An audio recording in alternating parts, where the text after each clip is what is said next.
Hello, everybody. Welcome back to Nedera Wahoo. and the Wahooey. funny smiling man.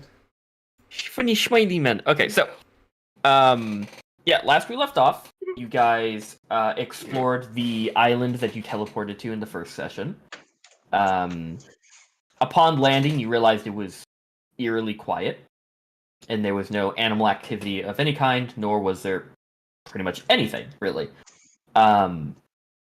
You guys explored, and halfway through, some of you heard a voice call out to you, enthralling some of you, most of you, and Not the barbarian.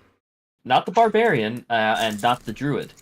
You guys were led to a clearing where the people who were enchanted were then attacked by a giant spider. Many giant spiders. A fight broke out. Your blood hunter was incapacitated the entire fight. Unfortunately. I was just busy making friends. Busy making friends, yeah.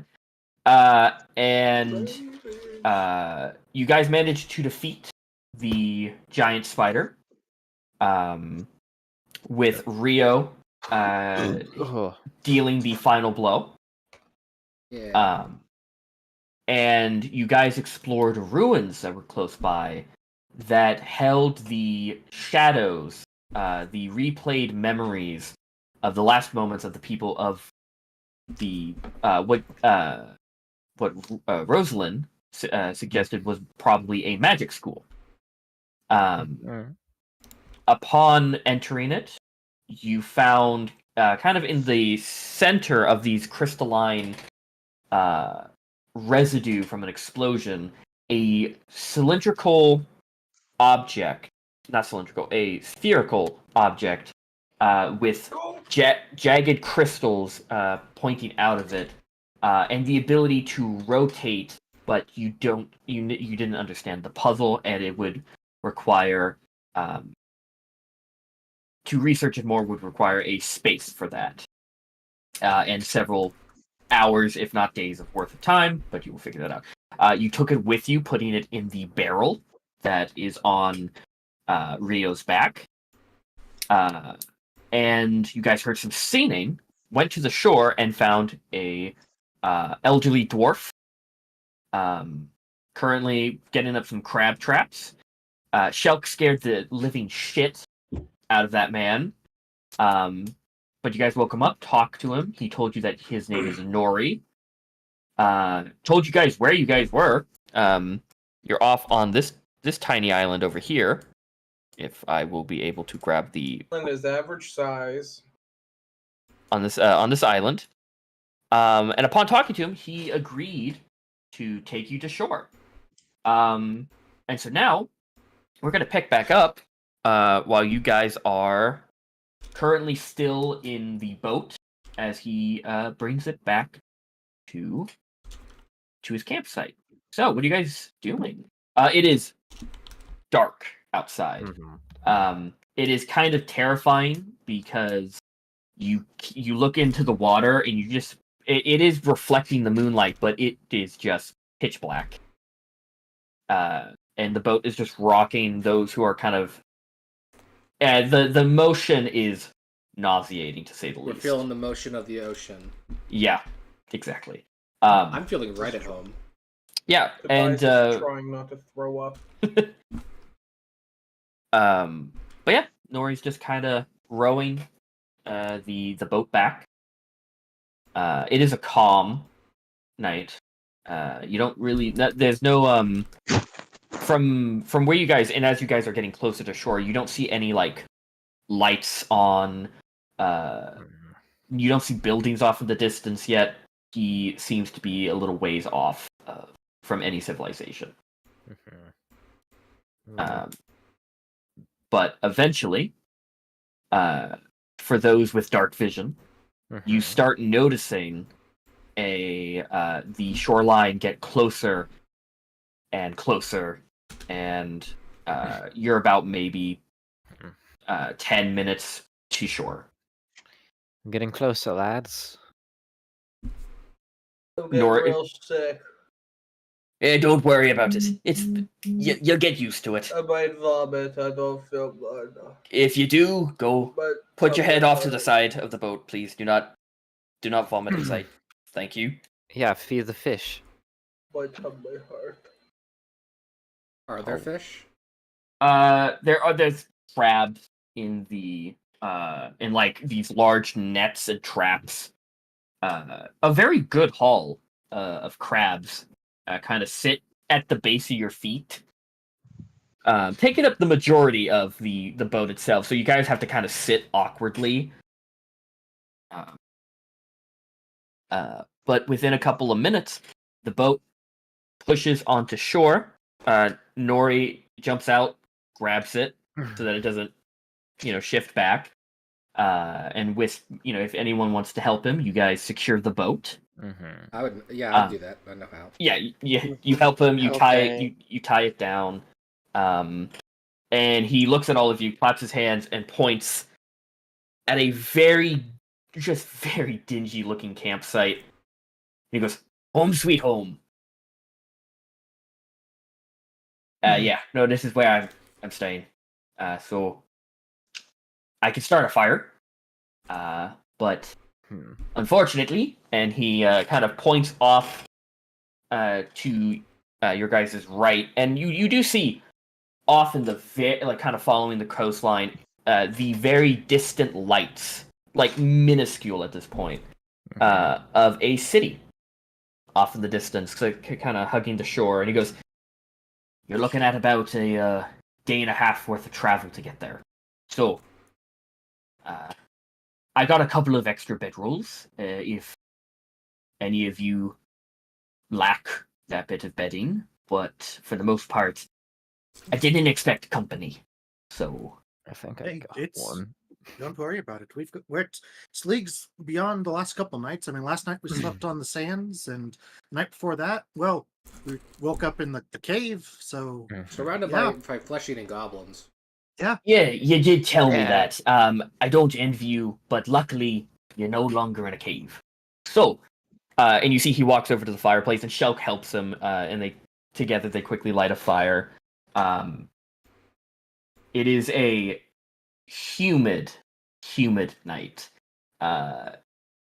Your hairs are sticking to your neck. It is just kind of gross and humid. But he lights a fire, and you see he grabs the crate and nets full of crabs and kind of drags them closer to his tent. Are any of you allergic to shellfish? Perchance. Not at all. I don't think so. Oh, let's find out. That's good enough.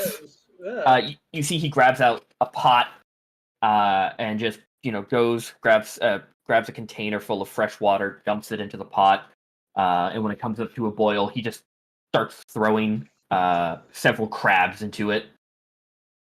And you see he grabs out a pouch from like this nice kind of teal gray pouch from his bag, and he goes, I'd like. Oh yeah, that sounds like good. And you see he pulls out a pinch of some type of spice, then puts his hand back, takes out another pinch, and it's a completely different spice. Just Old Bay. Yeah, just a couple of Old Bay, a little bit of this, Yeah. but every time he reaches a hand into the pouch, it's a completely different spice that he pulls out. And you catch it, Rosalind. It seems magical in nature. What you got there? Oh, this is a very handy magical item that I picked up from town, actually. It's a bag of spice. Any spice I can think of, I reach my hand in and I pull it out. That's pretty handy. It gives me some variety within the crabs. It gets a little bit similar. Can you make allspice? Allspice? I mean, I'm pretty sure, yes. And he points at the pot. And he goes, "I got a bit of some paprika in there. Some salt, some pepper, a couple of bay leaves. Can't forget those. They add all the flavor." Italian crabs. But yes, so they're gonna take a couple of minutes.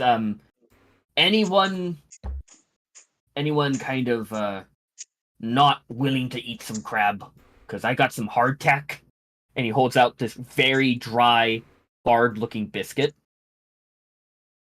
Last you forever, but that's the only other option. I'll take crab. I think I'm good. I think I'll stick with crabs. And he just kind of nods, and soon you guys are each of you get a crab of your own.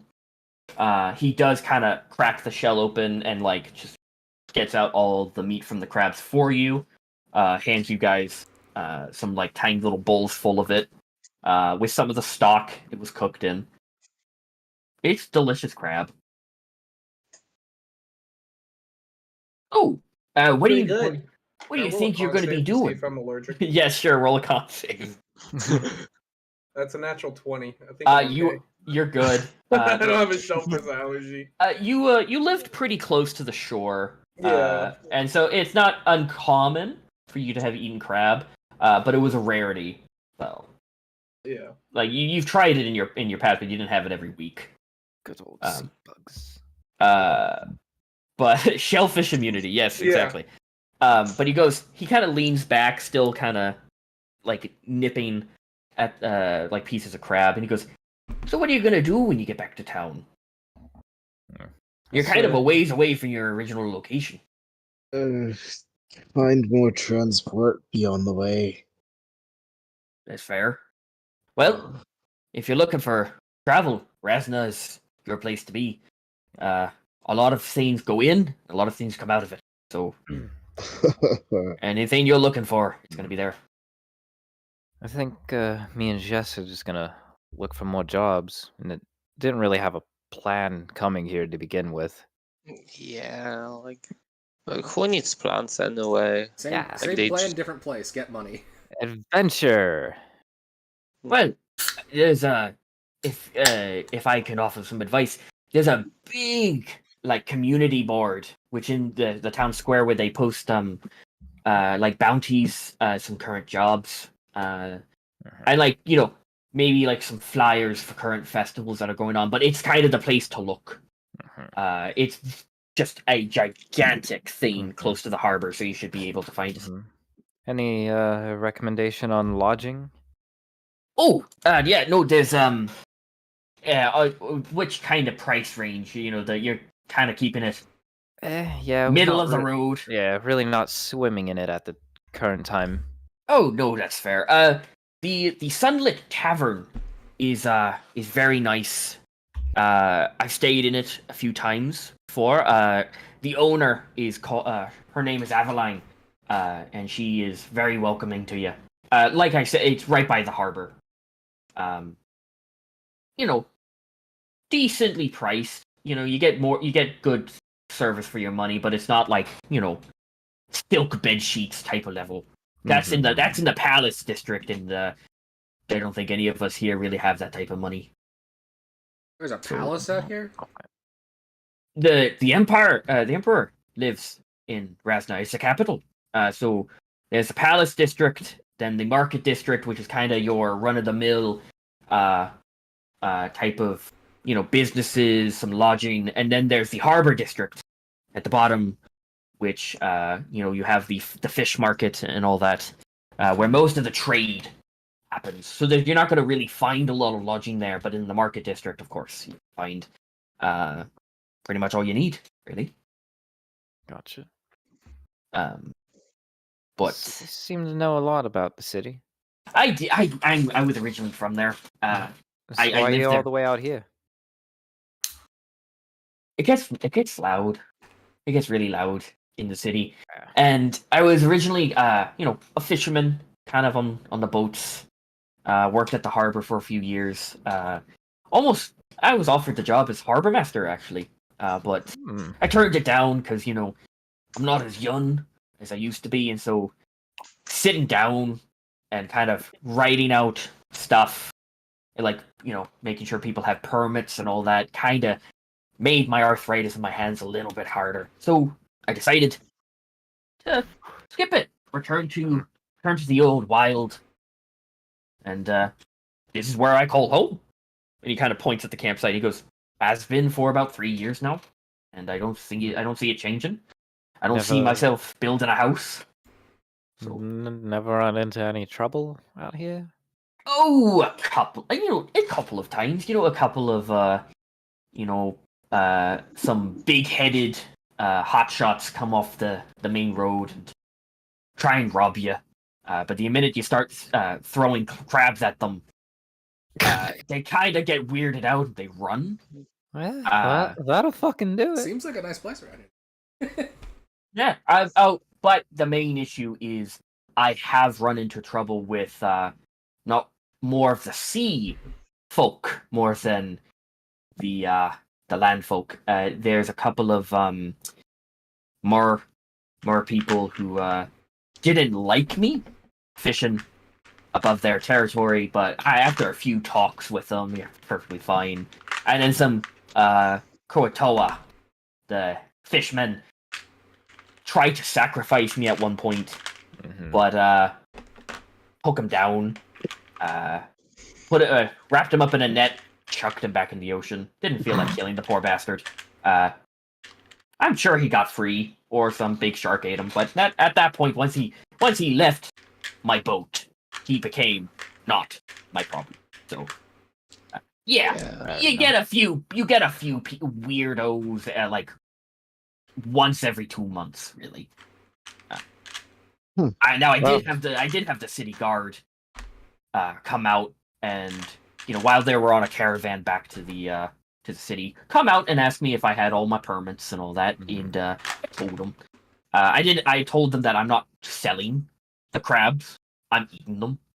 So this is just for my own sustenance and my own pastime. So didn't get in too much trouble there, but simple living.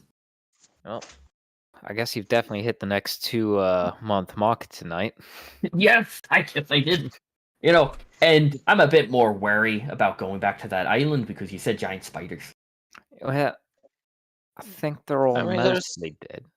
I'd rather not take the chances. The smart ones are gone. That one I will take. Okay, fine. I can deal with a dumb spider. But oh yeah, it's kind of it gets boring out here, sure. But whenever I get bored, I decide to take the half a day's travel and go to the Starlight Theater in the capital city and watch a couple of the performances. They have such beautiful musicals. It's quite nice. The entire roof disappears at night. Hence the name Starlight. And they perform to their heart's content. It's quite nice. Sounds fun. Why don't we go check it out, Jess? Yeah, maybe. Unless we get the job really fast. But after the job's done. Then we get another job. Come on. We should have at least some fun while we're here. Yeah, you gotta have The job is the fun.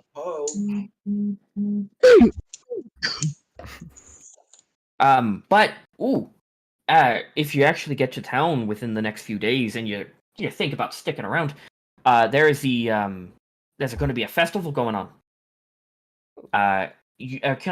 Every few once or twice, it depends on the year, once or twice. There's a fishing festival where all the people go down to the harbor. There's a few competitions, there's free food, there's dances, there's celebrations. Usually the emperor comes down from his palace on high and just, talks to the folks, gives them, kind of, the way of the road that's happening with the empire on different cities and all that. Says there's no Warren bossing, say. Probably. But there's also, they might show up, they might not, but there's usually envoys from the underwater cities, the merfolk. And they do some beautiful displays. But, that's going to be happening in a few days. some fireworks too. It's really the first time the city kind of lights up. It's busy, but it's not usually lively with fireworks. There's also some at night. You light some lanterns and you let them fly, and it's just this beautiful cascade of colors. It's quite beautiful. I think that'd be worth checking out. But he's just kind of nodding his head. He's gone. You look, and he's gone through like maybe about 15 crabs, just munching on it. Well, Dwarf's appetite never stops. Bacon of that, and you see he walks over, and it's like he has like right next to his tent, kind of holding it down, several large crates. He just opens up the lid of one, and you hear clinking, and he holds out 2 large bottles. To celebrate your survival on an island with intelligent spiders. Some dwarven mulled wine. Huh? Oh, absolutely. You were hiding that from us, were you? No. Maybe. I had to feel you out, make sure you weren't gonna, knock me unconscious and rob me. But since you ate crabs, then and you didn't, talk shit about it, then I decided. I don't have cups. So, do you mind if we just pass the bottle around? Absolutely. Sure. Now, this is and he pops open the cork and he goes, "This is straight from Aurora, so it's a bit strong." Oh, you don't And say. And he holds it out to whoever takes it first. I absolutely will. Yeah. But he's not gonna put his lips on. He's gonna do that whole thing where it just falls in your mouth. Yeah, just waterfall it. Yeah. Yeah, it is. As soon as it hits your tongue, it's a very dry mulled wine. So it kind of, it has that dry taste to it, but it is very well spiced. Good shit straight from home. Yeah, and so you guys start passing it around whoever wants to drink it. Yeah, I'll take some. I'll take a swig. Just watch out, don't take too much. Me and my sisters just take the stuff from our parents when they're out of town all the time. That's the way to do it. That's what I did with my mother. She was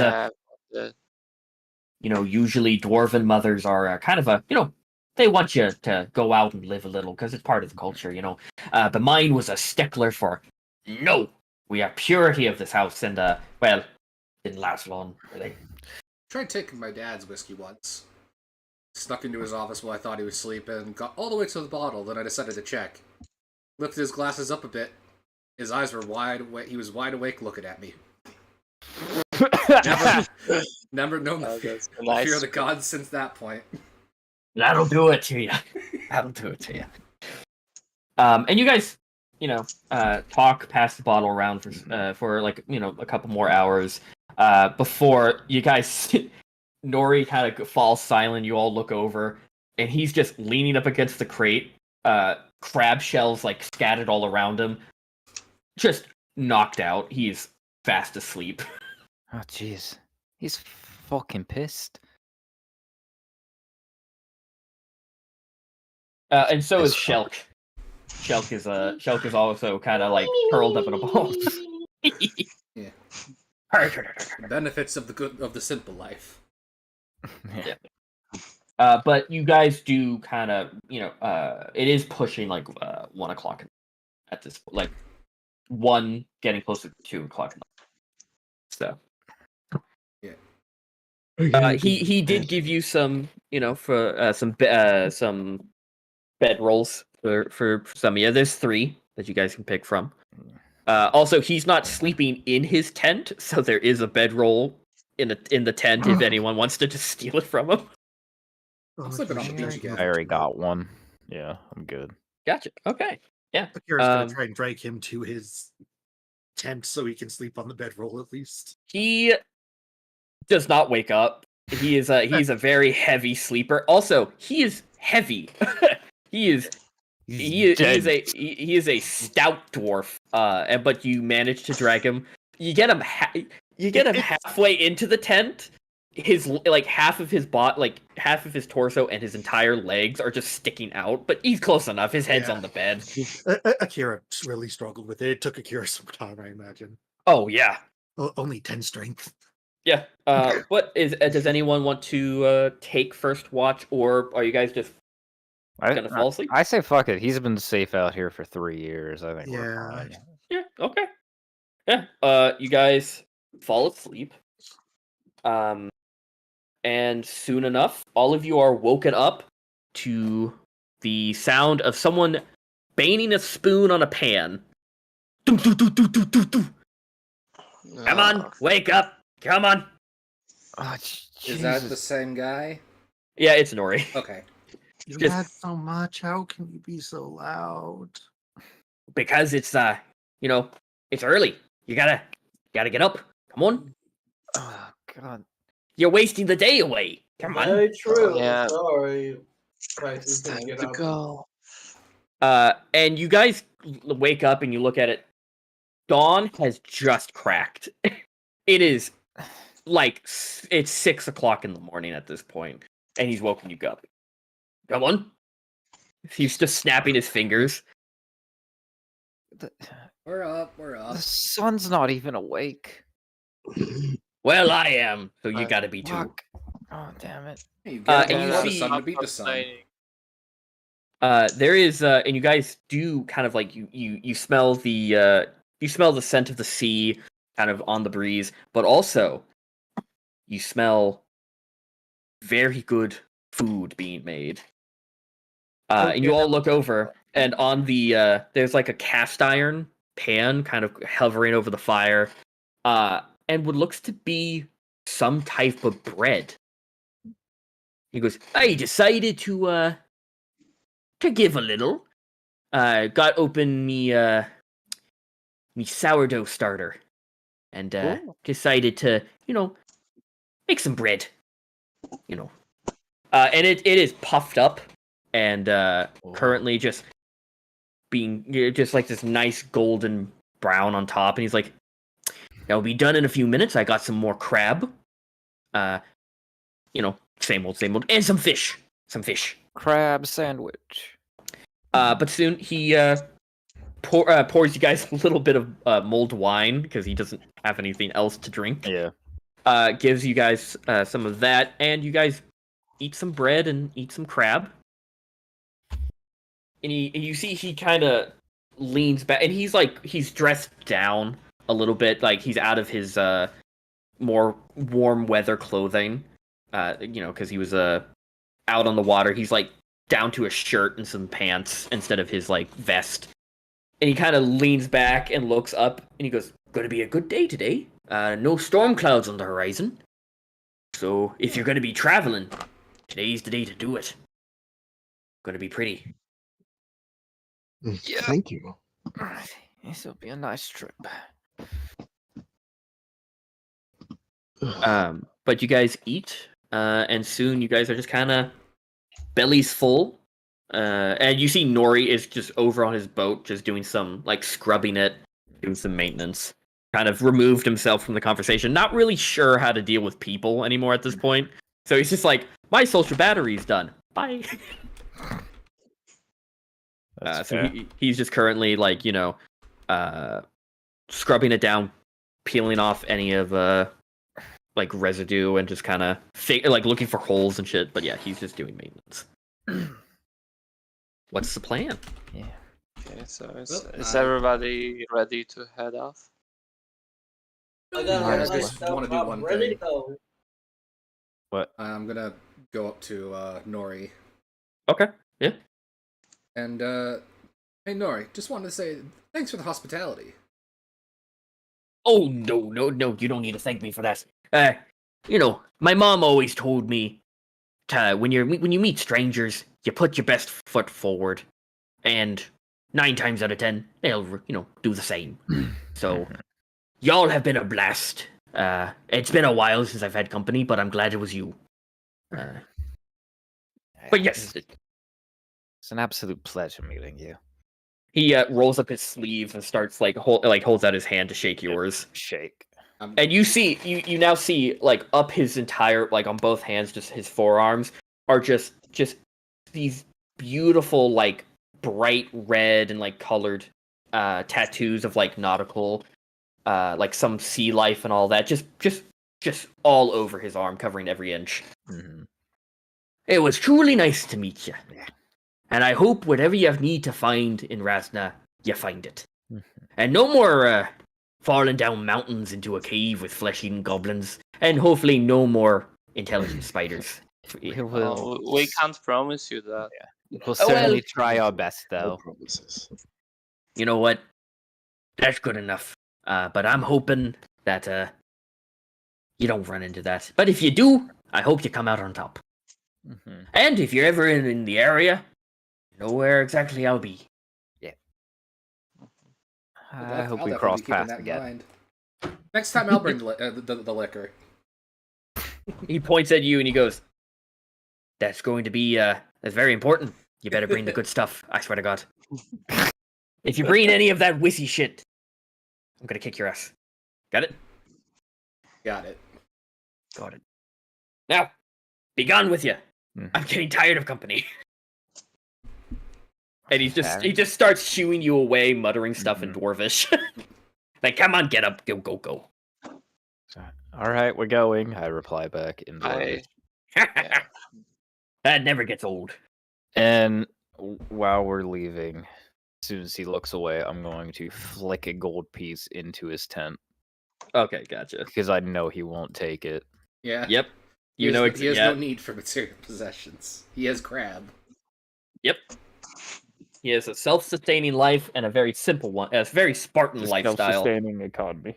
Yeah. But yeah. So I hand out these crabby bucks, and they come in and pay with the crabby bucks. But you flick the gold piece in, and you guys head off. And sure enough, you kind of pointed in the right direction. You guys do see a dirt path. Let me just get you off the map. As we talk here, you guys start heading in the direction. And it, by foot, it is a day and a half worth of a journey. So you got a lot of walking ahead of you. But yeah. So who is did you guys want to do anything while you guys walk? Be like, well, let's journey on, folks. No, So we gotta I don't know, is this the end? We're gonna get back to town and then we're gone? Like that. I mean, I know guess. you were talking about doing other adventures and I'm not the one to, get in the fights and see dangerous things, but honestly, my job's been kind of boring recently, and Pop was telling me about how I need to get out there, and, get some stories.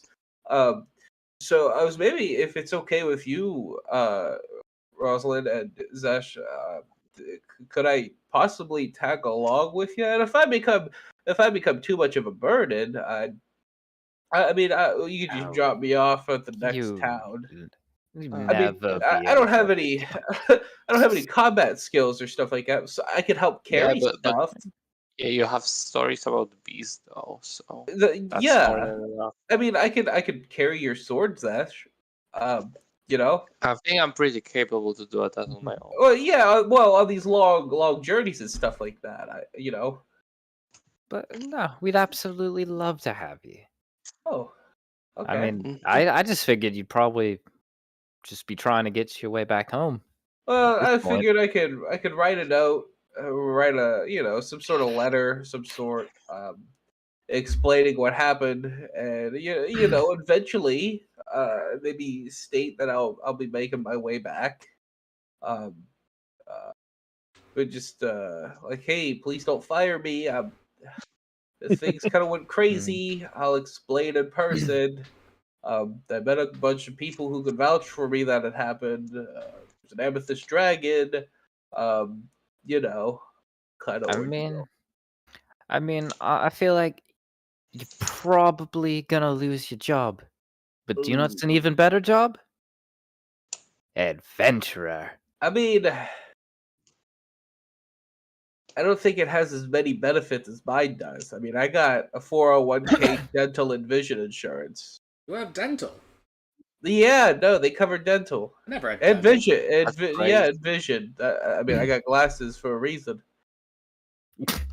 Fair point. I never got dental as a sailor. Well, Kind of hard.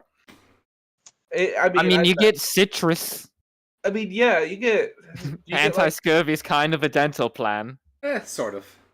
it's true. Well, what about you, Rio? What are you doing after? Well, I guess I have a curse I gotta get rid of. He's looking at Kira as he says that.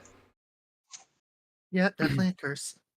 Yeah, I'm gonna assume that's gonna require money. Probably, but maybe a priest could do something about it. I've never One, met a priest that one, doesn't goal charge. one, find a priest. 2, bribe the priest. Well, okay, first of all, I can find a priest. Second of all, you don't need to bribe him. Yeah, just threaten the priest. Yes, No, you threatening don't is Threaten a need to priest, that's how threaten you him. get cursed. No! You know what? We're not going. No, we're not going. Find Can't another way. curse you if he's dead. I You would can't kill your curse if he's dead. You're not. No, Unless but you you get him to you cure it, threaten and then them. you slit his throat. Yes, Or he can exactly. curse you again. Just don't encourage him. It's like one of those memes where it's like, oh, my therapist. Oh, I don't have money. Starts talking shit to just reversing it. Yeah. So I would like all of you actually to make me a history check on the of what you guys know about the capital city that you're heading to. Please. Is it a port city? It is a port city that you That could would have. explain why I rolled so high. Yep. So type those in chat. Get this. 4. Woo! Big old 4. So that is that everybody? Yeah, we're No. looking for Ezra. Oh, come on. One second. Keep going. I know how to fix this. I just need to find the asset. There we go. Sometimes my shit gets stuck. Sometimes. My shit gets stuck. Okay, so yep. Everyone.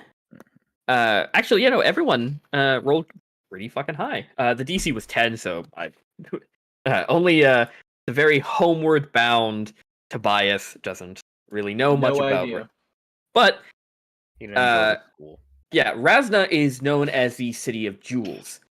It is named that for multitude of reasons, mainly because of its trade, import, constantly moving. It's vast wealth, but also because of the goal. What is proclaimed? Goddamn. Proclaimed by the inhabitants and everyone else around Razna as the Golden Hills. Razna has had many mining companies throughout its years, and its hills are where they find multitude of gold, ore, and a lot of precious jewels. One of which is a what is known as the life jewel, which is a sapphire. No, a ruby, which is the size of a Great Dane. Okay. And this large ruby is set in the palace. Ruby dooby doo. Ruby dooby doo. I fucking hate you. Because he's a Great Dane. I know. I got it. That's funny. Anyone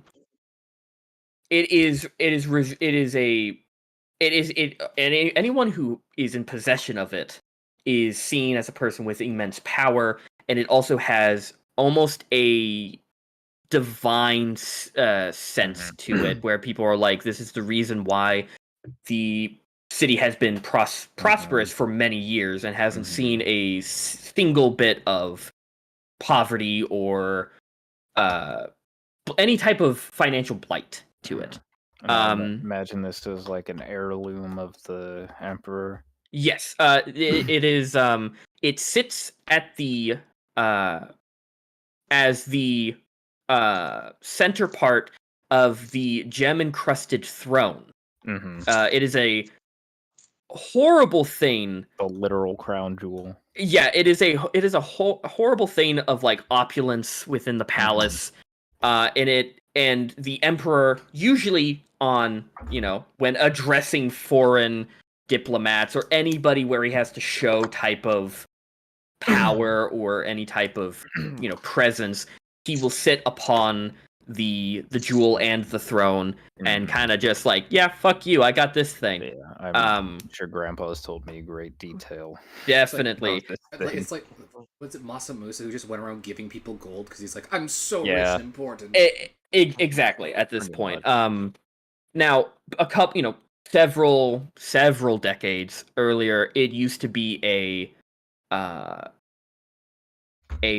monarchy. It used to be down to a single family, but when the previous prince back in the day died with no heir, shit got fucked.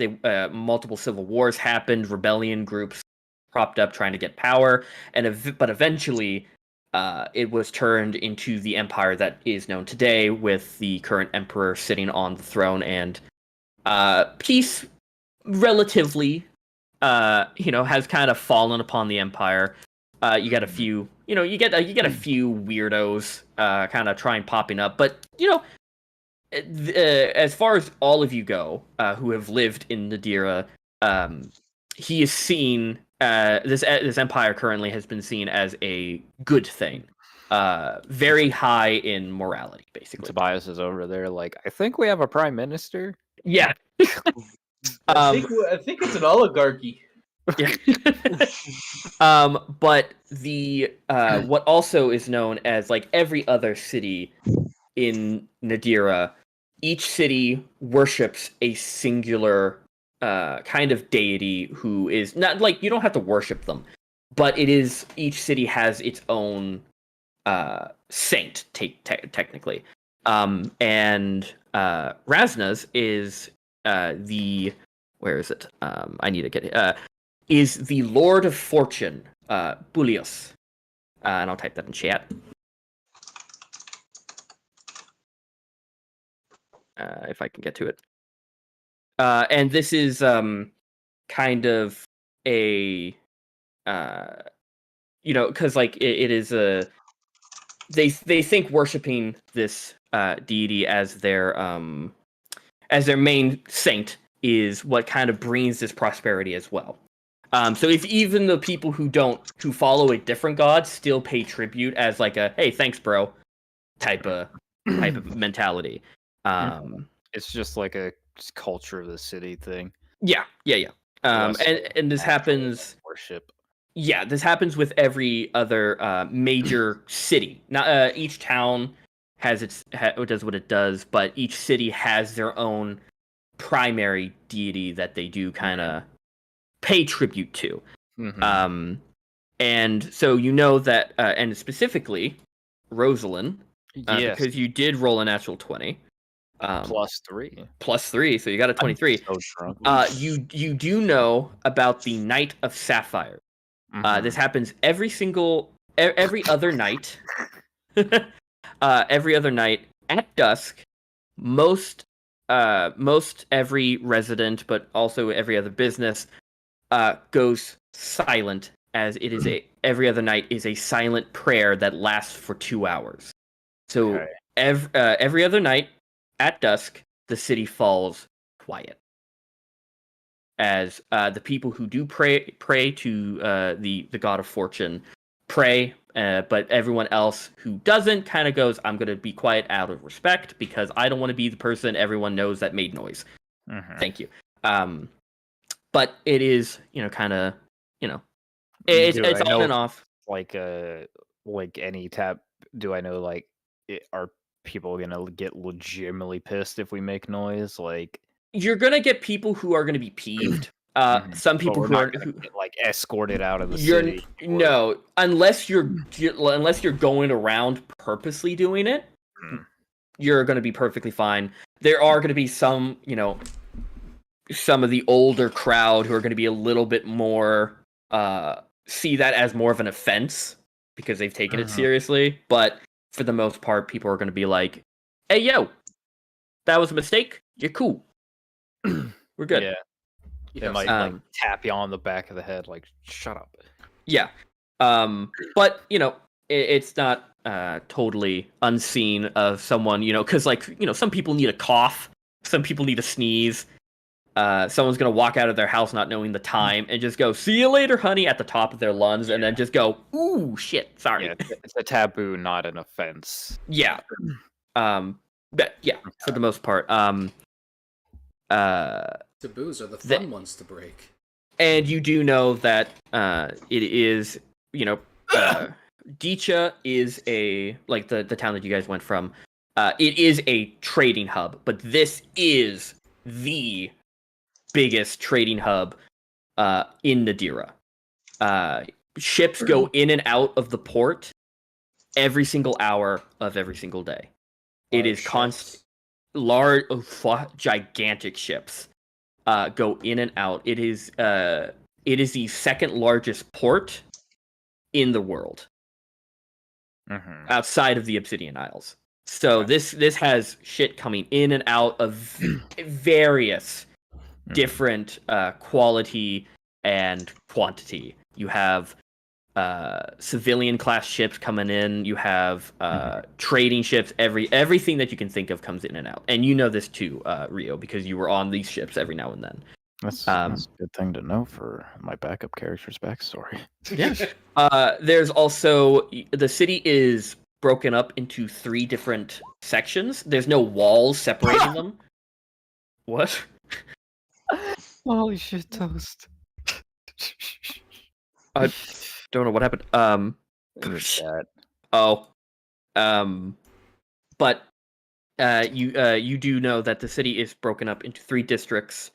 No, like not like your home of Atmos. There's no walls separating them. There is the Palace District, the Market District, and then the residential area. And the residential area is kind of mixed in with the Market District, but it kind of melds into the same thing. But that's pretty much all you know about it. All right. Neato. And you guys are still kind of heading out. A lot of walking, but luckily this is a well-worn path. You come across other people going the opposite way, just like people traveling a different. It is a semi-busy road, so you know that if there is danger, someone coming towards you will tell you, like, "Hey, dude, we saw a bear. Be careful," like that type of thing. But if you guys want, you guys can. You're flying because you're lazy. Understandable. You have wings. Better use them. I But feel yeah. like that'd be more tiring. It's up to the owl man. I guess. No. But yeah, you guys travel. And While we're walking, I want to lock arms with Jess and whoever's closest to me, Mhm. and then whoever that may be. Tobias. Yeah, Tobias. It's like, let's go, lads. We're off to see the wizard, the wonderful wizard of Rasna. You're just currently just locking Yeah, arms, it's just away. skipping. Tobias is just flopping up and down Yeah. in your arms. Pretty much.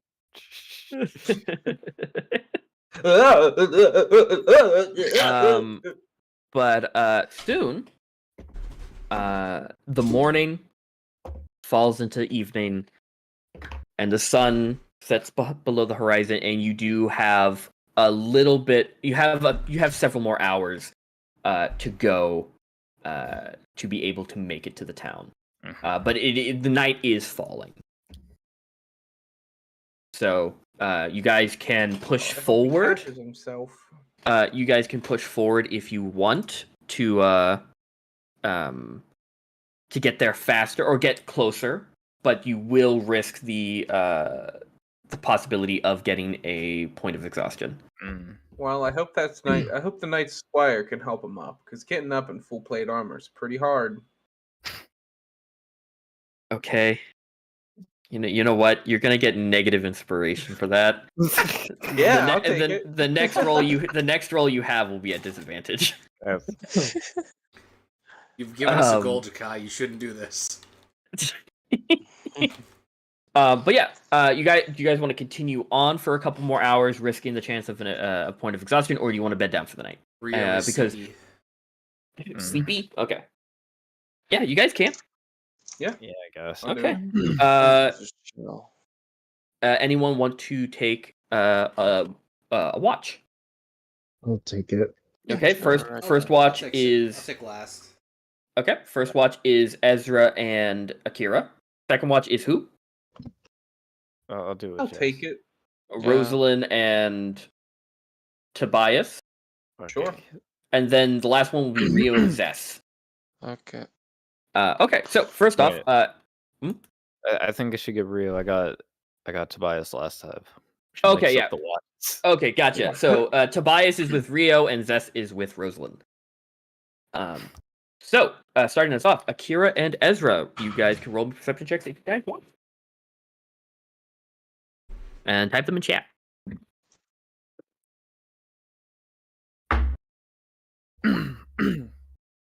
Nice. The A names are going. Damn. Moon is very bright. Yeah, no, it is Nori was correct. There's not been really not a lot of clouds in the sky, ignoring the photo in the background. But yeah, no, the moon is out and hella bright. But for you, Ezra, you kind of just sitting back, maybe having a little bit of idle chatter with Akira. Your eyes scanning kind of the trees and the hills kind of surrounding you. Something does catch your eye, but very briefly. Off in the distance, kind of hugging the tree line, you saw a quick glint, like something reflective caught the moonlight, but disappeared. But it was over the moment you saw it. It was like you had a double take, but you knew what you saw. You knew it was there, but it was just boop, blink, blink, gone. But something reflective did catch the light momentarily. About maybe about 100 feet out from where you're sitting. Hey, Akira, Yes. I saw something about 100 feet out. Oh. Not sure if it's still there, if it was someone on the move, perhaps something reflective, maybe a mirror, maybe a metal.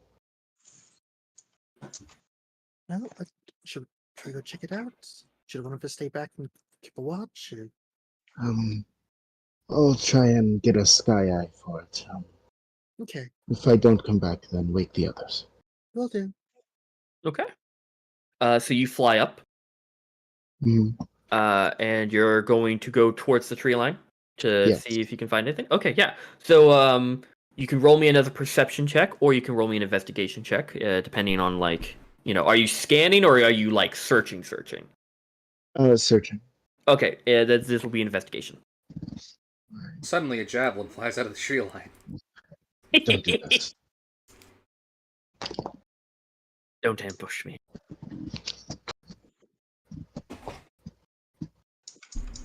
$19. You get relatively close, still kind of keeping that height advantage. You do get close to the tree line.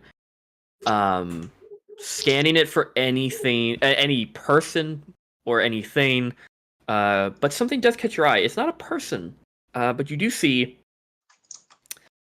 up on like around a tree, kind of like the tip top part, you see a bunch of branches have been broken, and it's odd this high up that they were broken, like, accidentally, but in the way they were broken, someone looked like something was climbing.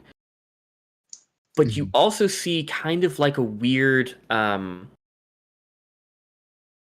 the tree like leaves and branches have been cleared out to have a clear view of the road. Oh, Almost like a perch up here, but you don't see anything else.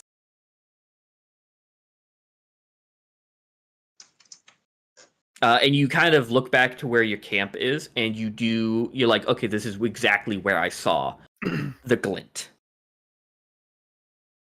But there's nobody here. well, you take off back. Yep. You take off back and you arrive back at the camp.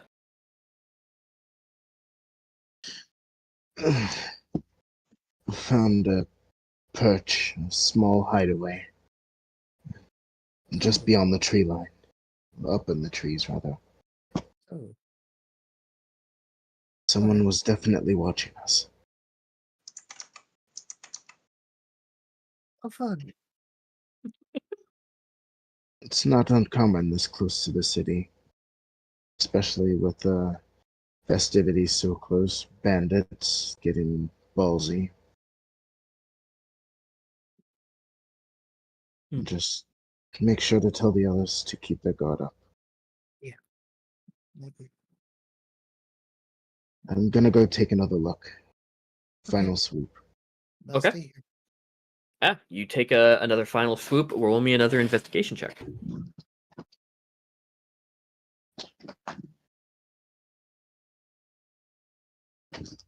Oh, that's not much better.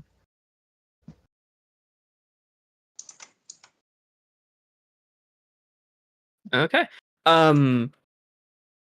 You look back and you go back to the perch and kind of scan the air. Okay. Scan the area. Snuck up on me. And you don't see anything of note except for some scratch marks down the tree, like someone was descending quickly, and maybe scraped their nails, kind of going down, trying to make sure they grab. But it looked like someone descended the tree quickly in a quick hurry. But that's really anything new that you find. You don't find any footsteps or any footprints that lead off anywhere. You just see the scratch marks, and you know, being a man of nature, these aren't animal. These aren't made from claws. These are made from humanoid fingers. So someone got the hell out of Dodge. But that someone does have claws. Does have relatively long fingernails. Yes. Noted. But that's all you find. You fly back to camp. Yes. Okay. You fly back to camp, and Akira's there to greet you. Akira's kind of looking at the moon again. The moon is lovely. Akira's Well, very bad at this whole perception thing. The moons, because there's three. Ah, yes, of course, the moons. Yes, the two, the two big ones, and the tiny little red one off in the distance. But yeah, you see, Ezra lands right next to you there, Akira. Ah, oh. I'll go back. Sorry. I definitely saw you. Of course.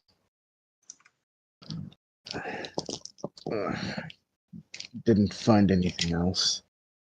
Nothing of note. Other than probably a humanoid with either extremely long fingernails and he's gonna kind of give the grabby hands or claws.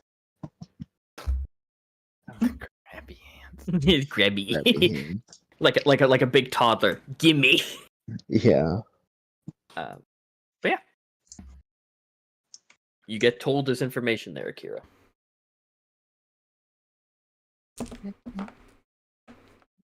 Definitely have to keep the next watch updated. And let him know. Speaking of which, your watch comes to a close, and you wake up Rosalind and Zeth. Okay, so is there anything happened when we were Oh. asleep? Yeah, some creepy guy was watching us from the woods or something. I I thought don't it know. was doing watch with We Rio. we haven't pinpointed its gender yet. It's something. Oh, well, we'll keep an eye on it Okay. and beat it as if it shows up. Damn right. We don't Yes. want to misgender our stalkers. Yeah, That's what I just referred to. Okay. you're doing good. Akira fell short. Uh, I apologize. but yeah, you guys go to bed. I would like a perception check from Rosalind and Zeth. I thought it was doing watch with Rio. Oh, you were? Oh yeah. You know what? But Fuck it. it's too late. Fuck Yeah, it. too late. My bad. Okay, I mean, miss, I don't mind. Oh well, it's just gonna be you two. But there's gonna be many watches in the future. So, Zeth and Rosalind. Okay, I was confused too, but I didn't say anything. Okay, I'm a good DM. I listen. It's fine. not much. 10. 10 and 11. Okay. You guys make sure to keep an eye out for any like reflective glints in the distance that Ezra told you about. You're keeping close watch on the camp as well. But moving aside as you guys keep your watch, Rio, Yep. you're deep asleep. Yeah. Filled with just kind of dreamless emptiness.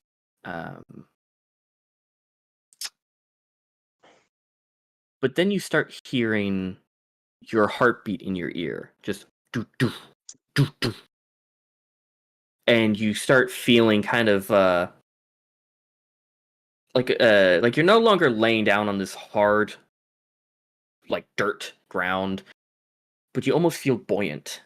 Do you open your eyes? Sure. You open your eyes and you just see vast nothingness, except for the bubbles that escape your mouth as you breathe. You look at you feel this weird kind of resistance to each of your movements. Very recognizable to you. You are underwater. Deep underwater. What are you gonna do? Do I feel concerned about the bubbles? And how deep y- underwater I am? You don't feel like the restricted, like burning sensation of water entering your throat. You feel fine down here.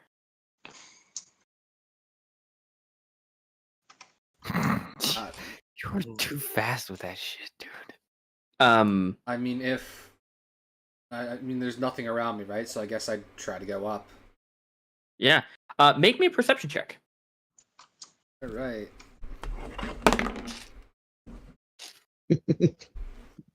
That's a natural 1. Natural 1. Yeah. Make me a Wait, is it? No, it's +2. yeah. Make me a wisdom saving throw.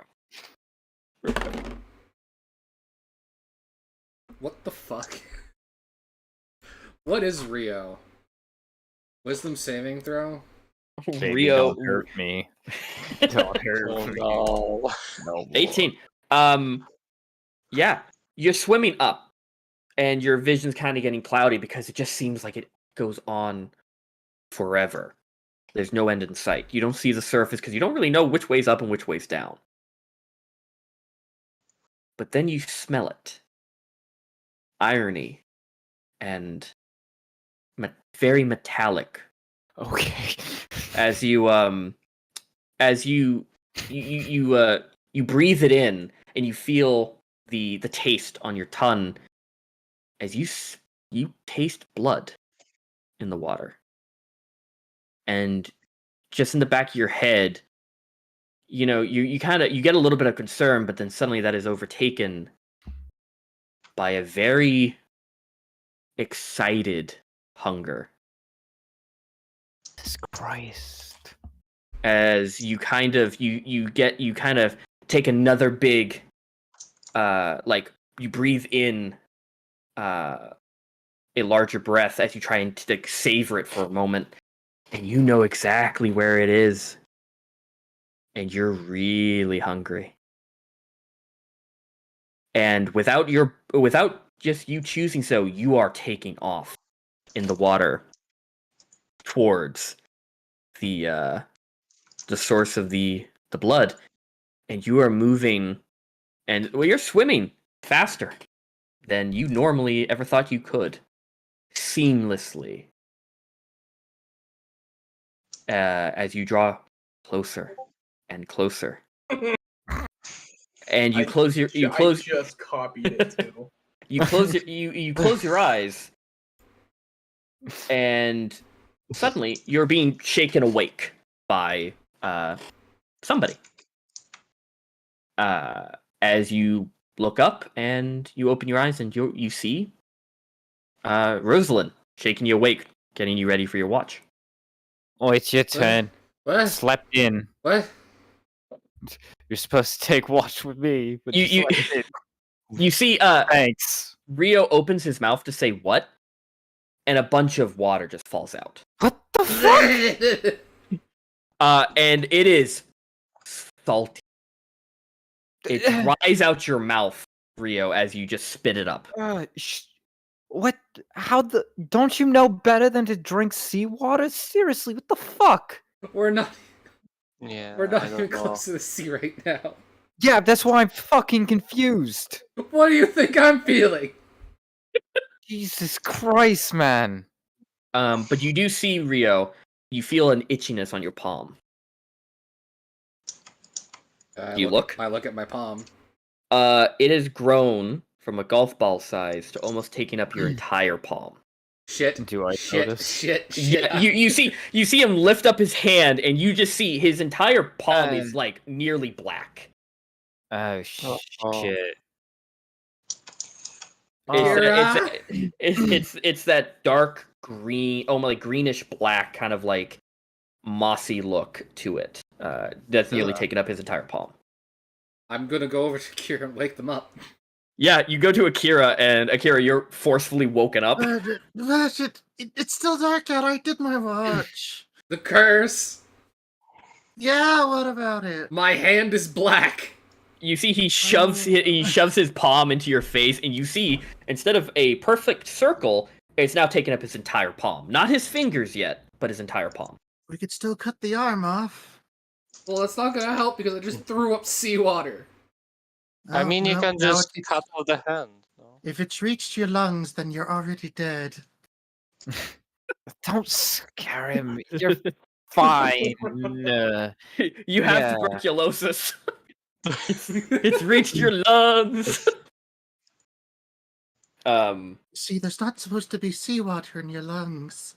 I kind of know that. Is there anything you can do to slow whatever this is down? Because it's rapidly changing. I didn't have this a few days ago. No, there is nothing I can do. I'm not a priest. How the hell did you drink water while asleep? I I don't know.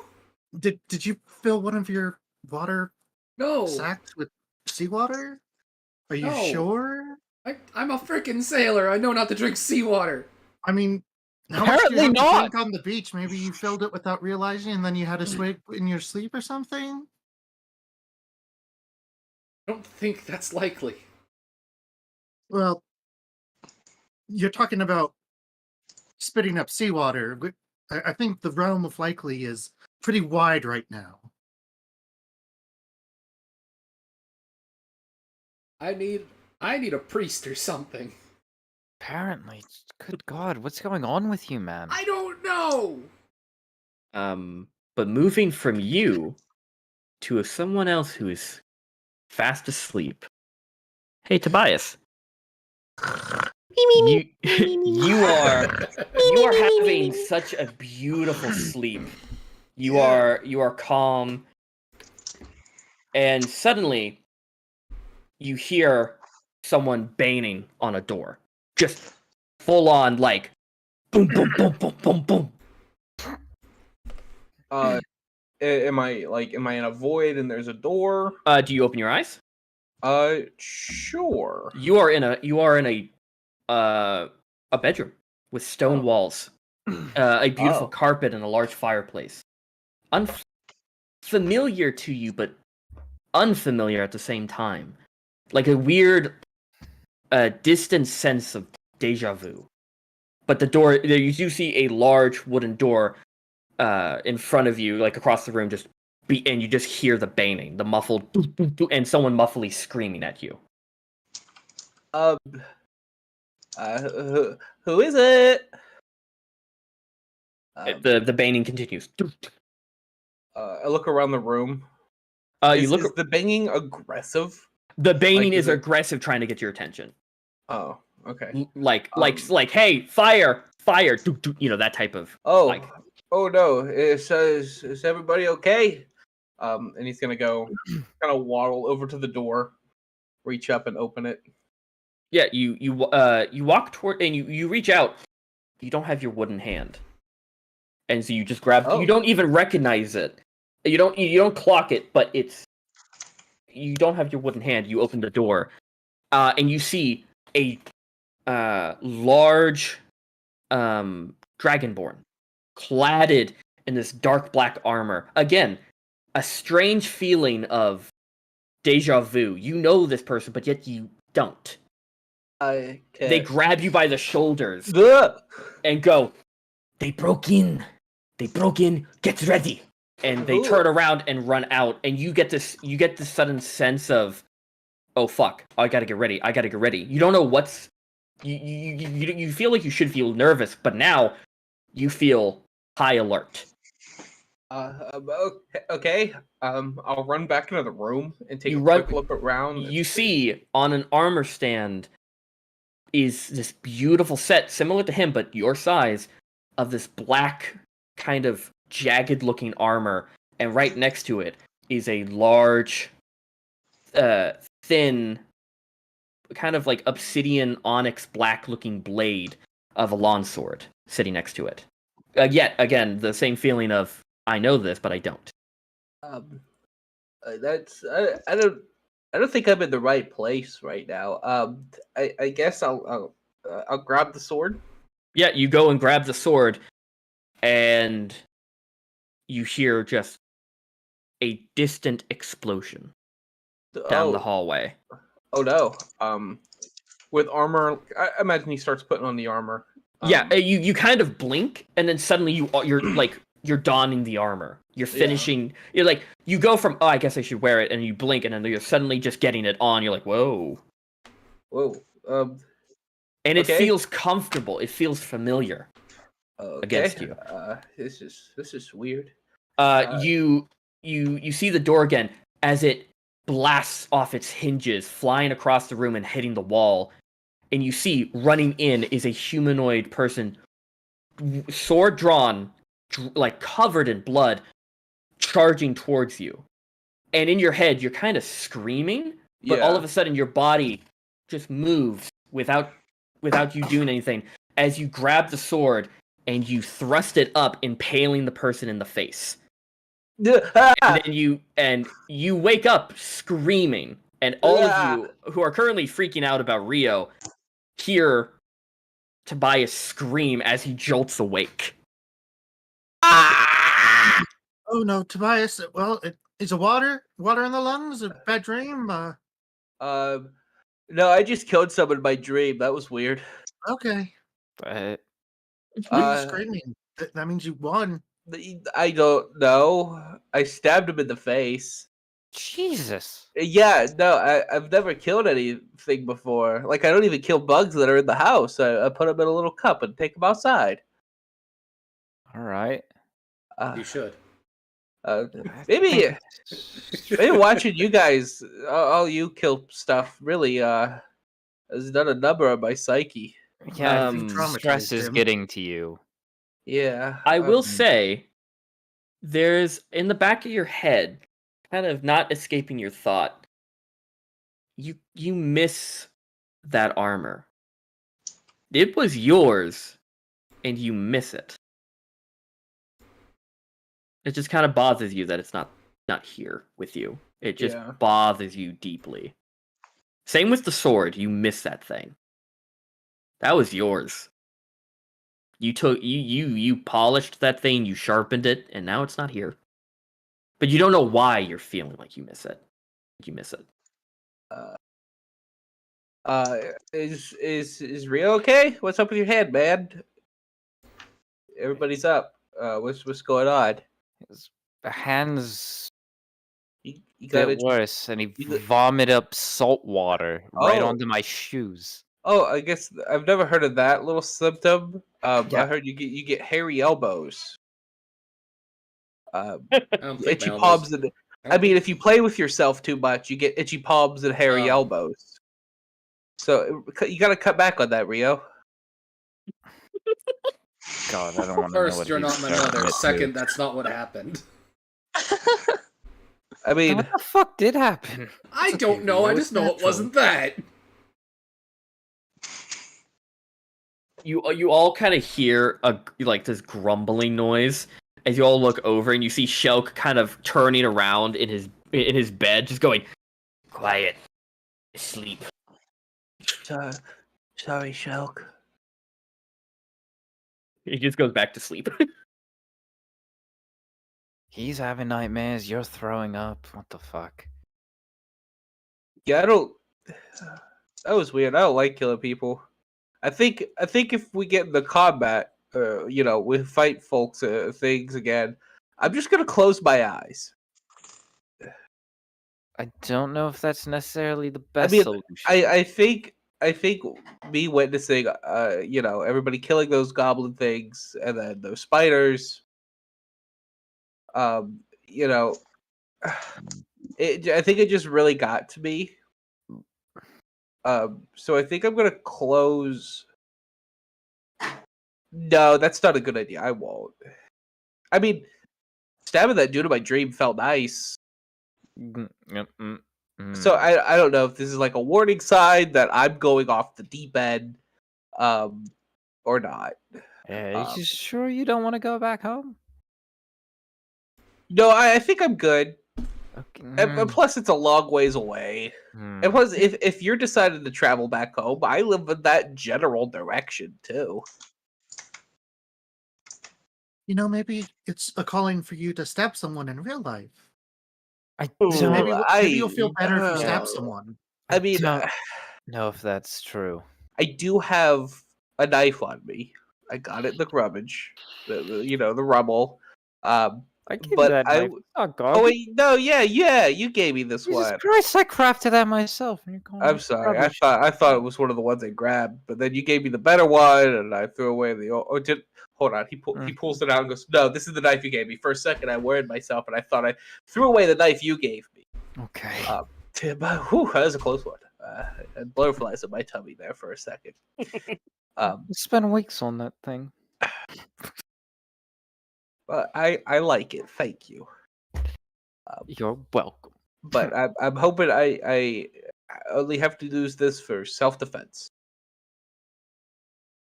Why Yeah, don't you let's just stab someone? No, don't. I mean, Maybe someone There's- will make someone attack maybe. you. I mean, you just if have- maybe if I see that person I saw in my dream, it's a calling to stab them. Yeah, like, I agree. I think that is exactly what that is. Maybe. I mean, Maybe you saw the future. Maybe in They the were future just- you're gonna stab someone with a sword. maybe that'd be pretty sick though. If I got like a matching armor set with that sword that was in my dream, that'd be pretty sweet. Like I was all decked out too. That'd be cool.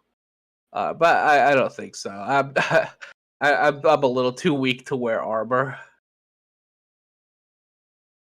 I'm also really small too, and I've never seen like a full set of armor for little guys like me.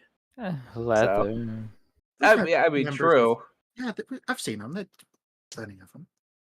Just Just make gotta- one out of aluminum. It's like Oh, that's a good idea. Oh, maybe when we get to town, we could make some Tobias-sized armor out of like Yeah. aluminum foil or something. Yeah. Sounds like a plan. That'd be a fun idea. Oh, you look so adorable. Yeah, like a little baby's first armor. Okay. Everything kind of calms down. The rest of you go to sleep, leaving Rio and Tobias up. For the last round of watch, I'd like both of you to roll me perception checks, or you can give the other one advantage. Nope, I'm using my my negative inspiration. 2. Yeah, you're still kind of too focused on the dream, replaying it in your head. What about you there, Rio? For the watch? Yeah, perception. 5. It is dark, and I don't have dark vision. Yeah, well, yep, you guys, you guys, nothing seems to go on, at least to your knowledge, and your watch goes by, and soon you start seeing the sunrise. Everyone else wakes up, and you guys have a little bit of your rations for breakfast. Time to wake up. Wakey, wakey. But yeah, do you guys continue your traveling? Yeah. Okay, cool. Throughout the watch, Tobias just keeps side-eyeing Rio to make sure he's not playing with himself. He's not. He's not. You see, for the most of the watch, he's just squinting out into the darkness, trying to focus on anything. It's really dark. I can't see anything. Just kind of absent-mindedly scratching at his palm. Not that because it's itchy, just because it's just kind of bothering you. It's my interest is focused there. Yeah, but you guys get up and continue walking. And you're several hours away. But you all do see it. The town itself with its tall towers and its beautiful palace that you can even see from this distance. Just off in the distance, looking like a little miniature castle. But you guys travel, kind of absentmindedly talking, just discussing, talking about like the previous night, what you guys saw on watch, what you guys didn't. Well, it's day. Should we go and take a look at the? You guys could go and look at where Ezra saw the perch in the daytime if you guys want to go off the path a little. The way they described it, there's a big bird perch. I don't think we need some type of perch. We don't need to focus on any big bird perch. Well, I'd prefer to just take a quick look if that's all right. Yeah, you can. Is anyone joining Akira as okay? So Rosalind and Akira are. Akira, oh baby, when you talk like that. I would like for both of you to roll me an investigation check. Oh, investigation. I don't think that changes anything. Oh, it does. By 1 Ooh. point. Nice. Hey, 1 point is 1 point. I'm good at this, but I didn't roll good. Damn. Rosalind, you're at the base of this tree that Ezra said is where the perch was, and you notice the kind of haphazard like fingernail marks and scratches into the tree, like someone was trying to fireman pole quickly down this tree and just scraped their nails up against it. Looks like it would hurt. Yeah, they definitely got splinters. But you do notice some footprints. Oh. Kind of haphazardly, kind of pushed away the leaves, kind of leaving indents here and there. You kind of look at it was someone wearing boots. Mm-hmm. Kind of from the looks of it, someone relatively kind of tall with the the shape of the foot, the size. And you see that the footprints, they're not fresh by any means, Mm-hmm. but they never left the base of the tree.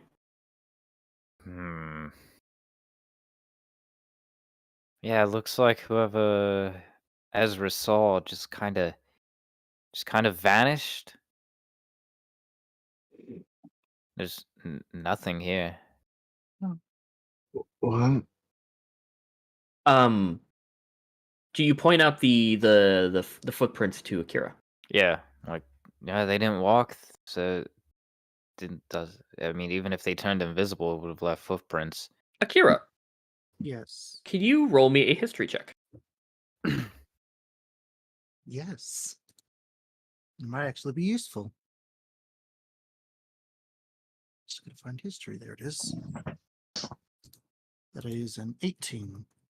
18. You're looking at the these footprints, these boot marks, and you're kind of just you're like, okay, well, you're hearing what Rosalind is saying. You're like, yeah, no, it's like someone didn't leave, and you notice a difference between each footprint.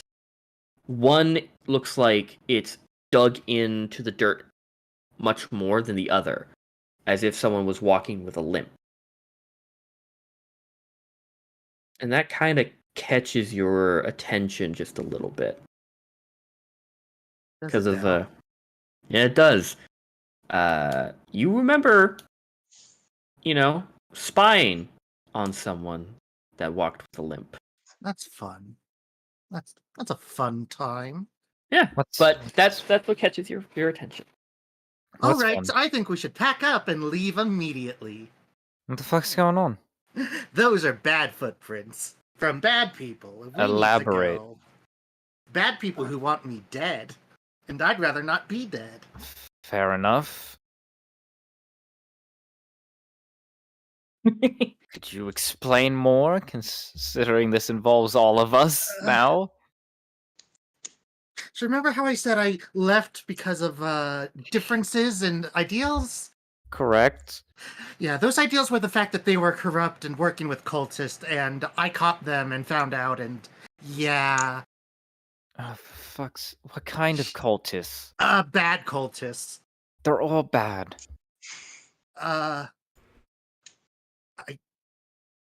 can't. The undead serving kind. Undead serving kind. Yeah, her face will drop. Elaborate. I don't know that there's much more to elaborate. The Order of the Radiant Dawn is currently corrupt. To what degree, I don't know. At least some high-ranking officials, possibly the overall commander, though I hope not, because he's a wonderful guy. I'd hate to have to see him beheaded someday, but that's a bad footprint. Do you know anything else other than undead? Like, who specifically they're worshipping? You never got the name, because before any of those type of things were, given out, you were seen by the person who you suspect made these footprints. Yeah, I have no idea. But yeah, they're really good marksmen, so we should leave. Yeah. That glint was probably a scope. Scope for what? His gun. His gun. But it makes you kind of think a little bit. He is a renowned marksman within the order. He could have shot us if he wanted to. Yep. And you don't know why he didn't. And I don't want to find out. You just start piecing out. Yep, let's go. You just see Akira start speed walking away. No. But you guys get. Good sir. He's less likely to shoot me when I'm in town than when I'm outside of town. Yeah, you start speed walking, and you guys get back on the main road. And you guys continue your journey. An hour passes as you're just kind of marching along. You know, some of you who are, aren't really used to walking this much. You're the balls of your feet are kind of hurting. You're kind of ow. Your boots are becoming uncomfortable. But you guys notice something kind of on the main road. You see two carriages, kind of, still they're not parked. They're just kind of slightly trotting along. But these are beautifully adorned carriages with these like silver-looking trim, and this like dark navy blue color. Each carriage is currently being pulled by 2 horses, so 4 total, but 2 for each carriage.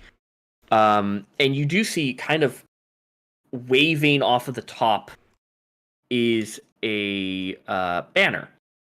And the banner depicts what looks like a golden loom beset against a backdrop of stars. If you guys want, you guys can roll a religion check for me. Sure, but I'm not gonna make it. We're so fucked, man. I'm sorry for any trouble I have caused you. I mean, If considering we're- Rio here. Akira, it's okay. You're saying I need to stab someone, so maybe why not stab that person? If you see him, I would love for you to stab him. Yeah, Are no, I'll make we- sure I keep my eyes peeled. Are we seeing? Are we starting with the 21? I think so. Yes. Okay. So 21, 17, 18. Did someone not roll? Or am I? Yeah, I didn't. Come on, Tobias. Top. You don't have disadvantage anymore because you Yeah. did, but Doesn't 5. Yeah. This would be Akira, and strangely enough, Zess. Akira. This is the banner or the religious symbol of let me quickly just see of Astrea, the mother of fate. You guys know this is a very popular symbol as of late, kind of popping up all around Nedera and the Empire itself. It is a growing congregation and following to the god of Astrea, who is known to be kind of the mother of fate, destiny, and the creator of the threads of life. Hence the loom. But this is a relatively new god. Kind of like started gaining popularity within the last 10 years or so. But that's what the banner depicts. But you do see the 2 carriages currently carrying the banner.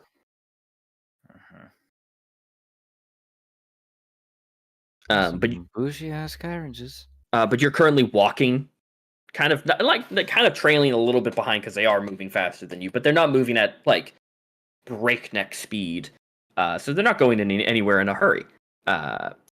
But you do see one of them stop, and then the one behind it stops as well. And you see one of the doors open, and peeking its head out, you see a minotaur, cladded in golden armor, peek their head out, and you hear they speak to you, to your group. Do you need a ride? It's a terribly long walk. Well, I mean, I'm not gonna say no. Where are we you are going? headed in the opposite direction. Oh Do you no, have they're going in the same direction you are, Oh, towards the capital city. Do you have any guns? No. Okay, then hey, I think we're good, Akira. Yeah, I think we're good. Thank you for asking. Like, Yeah, I think we'd love a ride. Is the ride free? Of course, I'm not going to charge you. Oh, then I think I'll just take you up on that offer. Yes, come on, come on. At least walking to this distance is awful. And you see he gets out and holds the door open, and this man is standing maybe around 10 feet tall. And he just holds the door open for all of you. Sure. Get in. Does this Is guy there look a like way a that we- noble? This guy, you do see he is cladded in the iconography and symbols of Estrella, so he seems like some type of holy man. Paladin cleric maybe, but someone of the clergy of Estrella. Said gold armor. A very kind of a golden brass looking color. Oh, actually, here, let me show you. I've been informed that people can hear me on my floor. Lovely. I didn't think the audio difference was that big. The floor is comfy, though. This is who you see. What a distinguished-looking gentleman. But he holds the door open for you. Please, do Thank mind you. your step. The carriages are quite large, as he can, to benefit me. Hey, could someone pick me up? You see, he grabs you gently, Oh, like a little thank you. toddler, and just puts you in. Don't. Thank you. Sorry, I should have Yeah. asked. I'm just a little guy. Yes, you are quite small. Yeah. But do you guys pile in? Yeah. Is there a way I can ride outside, please? Yes. And he kind of waves ahead. And Ryder, do you mind if this lovely man sits next to you? And the rider looks down, and you again see a man kind of in silver armor this time, still kind of depicting the same symbolism as the Minotaur in front of you. Kind of nods his head and goes, "I don't see why not, sir. Any order for you? Yep. I have an empty seat." No, thanks. Yeah, you take a seat up there. He, kind of gets ready, kind of smiles at you, nods his head. You guys pile in, and you do see another figure sitting within the carriage. Kind of an elderly-looking, and this kind of piques your interest, Rosalind. An elderly-looking Eladrin. Oh, Kind of these long, beautifully adorned robes. Kind of long hair, kind of slicked back. fuck's an Eladrin? Seasonal fairy elf. A very kind of rare elf that it has its descendants directly from the Feywild. Mm-hmm. There's Not indirectly like elves, but they do change seasons. Mm-hmm. Like their emotions change the seasons they're in, or the other Yeah. way around, something like that. It is very, very, very rare to see an Eladrin outside the Feywild currently. But you see, his hands are kind of tucked into his long sleeves as he just stares out the window, not kind of like currently not like acknowledging you, but like seems lost in thought. I'll speak in Sylvan. Don't see your kind a whole lot around. Here, let me show you what he looks like. There he is. You see he turns his head to you and kind of like cocks an eyebrow and he goes, "Oh, I guess not. But here I am." Mm-hmm. And you guys pile in, and then soon the carriage just kind of bends a little bit as the Minotaur gets back in. And he shuts it. And the Minotaur goes, "Oh, yes, I forgot to introduce myself. Hi, I am High Cardinal Motuk Volt." And I'll type his name in chat. That like a fancy priest? He is. Yeah, kinda. That's He's- Rio-esque. This is as priestly as you can get. Yes. Speaking of which, I'm pretty high in the ranking of the followage and the clergy. Yes. do you think you could do anything about this? And I'll grab Rio's hand, Ninja flicker! and pull it up. He looks at it and he goes, "Ooh,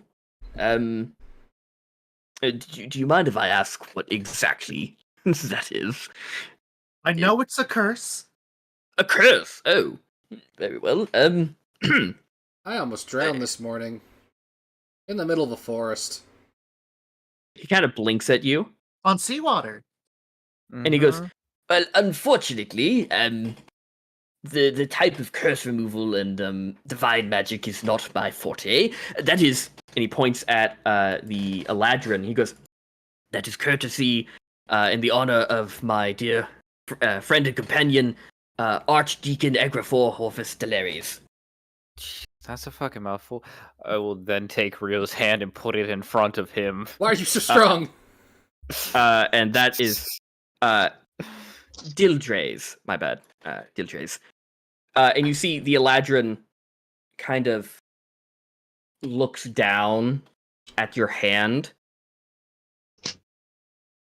kind of like with a look of kind of an annoyed curiosity, but kind of looks at it and you see he waves a hand, and the holy symbol kind of tucked into his shirt glows a little bit. "You're right. It is a curse. That is accurately pointed out." And he kind of nods ahead at you there, Akira. "But unfortunately, it doesn't seem like a forced curse.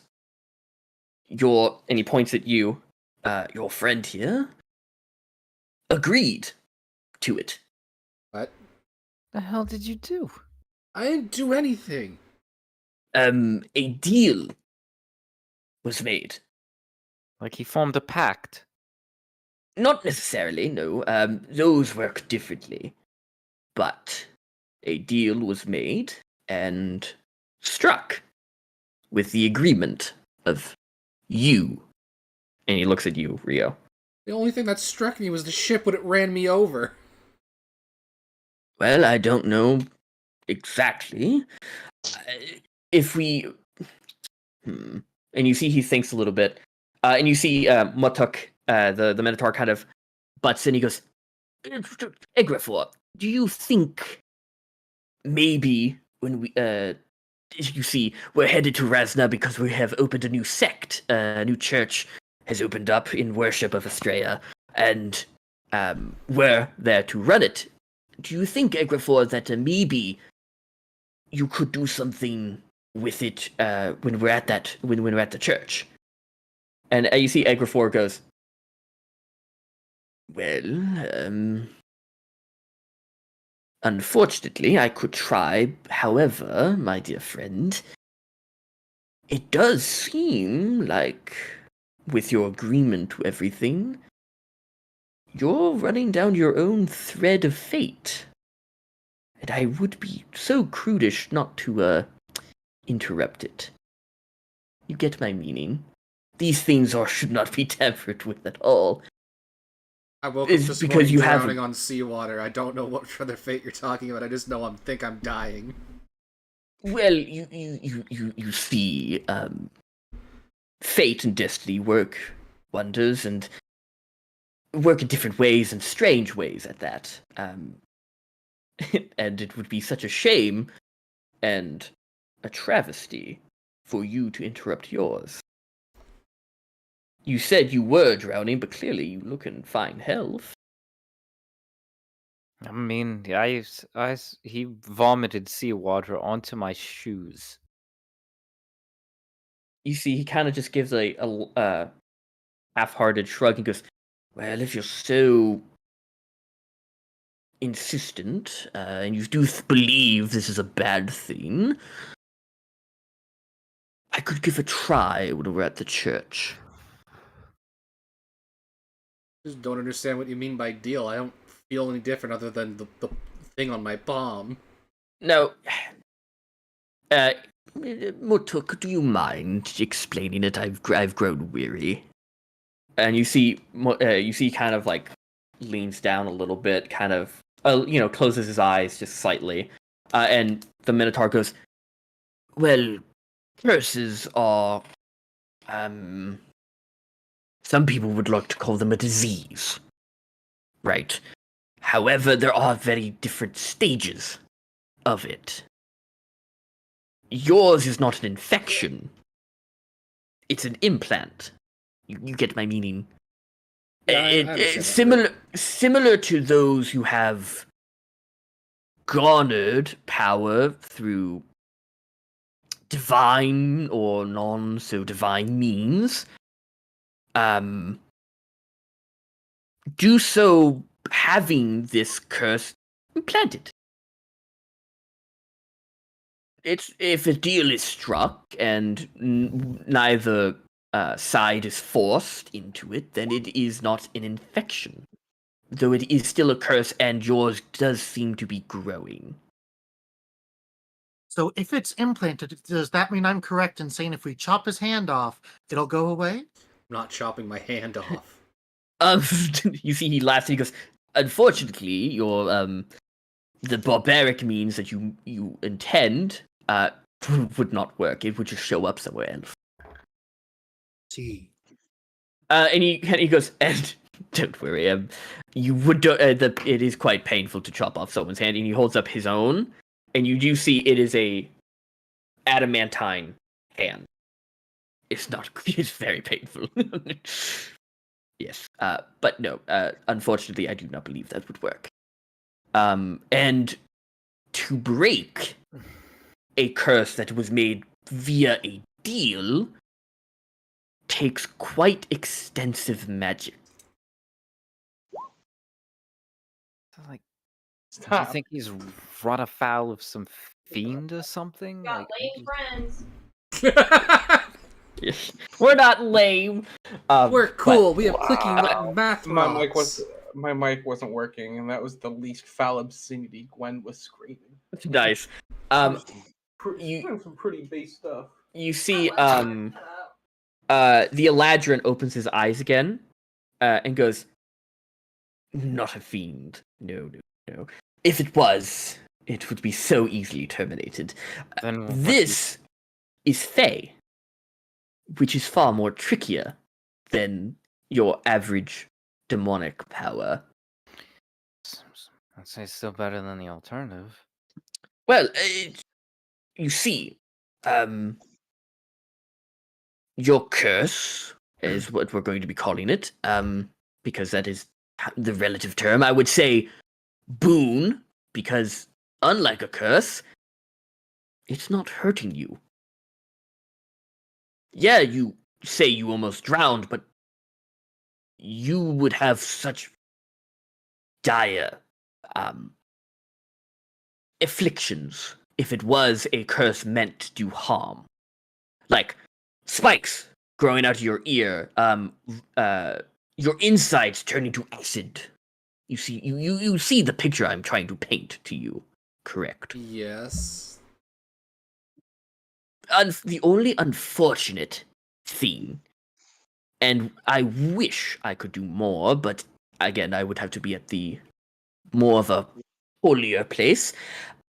Yours is arcane in nature, which bothers me. It is not divine because it is a fae, but that is more of a personal gripe. So it's definitely not from him playing with himself. He just slowly turns his head to you. Yeah, he keeps saying that. Listen, I always told, Pa said, play with yourself too much, you'll get itchy palms and hairy elbows. He's got an itchy palm. Now, if again, do you well, I mean, in times like this, it would be. I mean, do you worship any type of god that you could possibly pray to? Oh, no. Not really. Oh, wait, you weren't talking to me. I'm sorry. Well, again, like if you believe in if- God, you can jerk off all you want. if you are so predestined to counteract what your current fate and destiny have aligned with, perhaps may I suggest praying to our goddess Estrella, who deals with these matters. Her light shines on people trying to change fate, but she has a judgmental eye for those who have no good reason to. It is worth a try. I say you have as good a reason as any. Might as well- Like the dear High Cardinal did point out, we are starting a new church. Hey, I say dealing with a Fae is still far better than dealing with an old one. Dealing with any type of phase, not ideal, but Yeah, I do see the sentiment you are trying to say. Yes. There's worse things out there. always told Yes. that Faye can't be trusted with anything. No, You it can is. trust some of them. Do you say that as Rosalind? Yeah. You see the archdeacon just kind of turn his head to you. Make me an insight check. Oh yeah, he's kind of Faye, isn't he? That is a 7. 7. He looks at you, and there's a flash of an emotion that you can't really Mm-hmm. place, and then he just averts your gaze and looks anywhere else but at you. Well, Moonlit King's not a bad guy. You Pretty see, fun to have at parties. you see Motuk kind of he giggles and he goes, "Well, the only good presence you should be feeling is that of the divine, and we may, in a sense, we do not agree with that sentiment, but to each their own. We all have different life experiences. Of course, everyone does. That's understandable. Anyway, what brings you to Resna? Is he asking? He's just asking the party, just anybody. First, we got attacked by a dragon. Yes. Fun. Clearly, did you slay the thing? No, we were in a Fuck no. caravan. It yelled death to the claimers or something, and then the threw us off a mountain. proclaimers. Oh, so you fell down a mountain. Yeah, then Yes. we were stuck in caves for a while till we found some ruins. Oh, Yes, were some you ancient elven ruins. were you alone on the road and were attacked, or? We were in a Nah. caravan when we were attacked by the dragon. Oh, well, We're the only people who survived the dragon attack and the subsequent flesh-eating goblin attack in the caves. you do see, at you saying you were the only survivors, he does kind of, you see a smile, almost, on the Minotaur. Just kind of a smile Then, at that. Then we found the ruins and got teleported into the air near the island, not far from here. I see. Well, Then we met an old sailor who gave us crab and liquor. And that now got we're you here. off the island. Yeah. I'm You sure see, Rio's no stranger I to actually getting I crabbed. took this barrel from the ruins. you see, he kind of. Oh wait, yeah, there's You a thing in the barrel, isn't there? Yeah, there is an ore, like a spherical stone object. You see, at you telling your story, the Motuk smiles and goes, "Well, that is just amazing. It does seem that your threads of fate have not run up, and destiny has bigger plans for all of you. It's beautiful the way she works, doesn't it? Ah, beautiful." Yeah, you wouldn't You happen to know what see- this orb is we found. Orb? What do you mean by orb? I Do you show it to him? Yeah, I opened the ancient barrel. You open the barrel and he goes.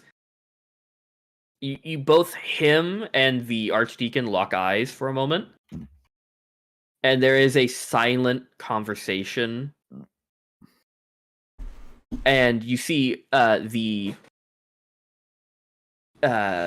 archdeacon kind of leans further back into his chair, and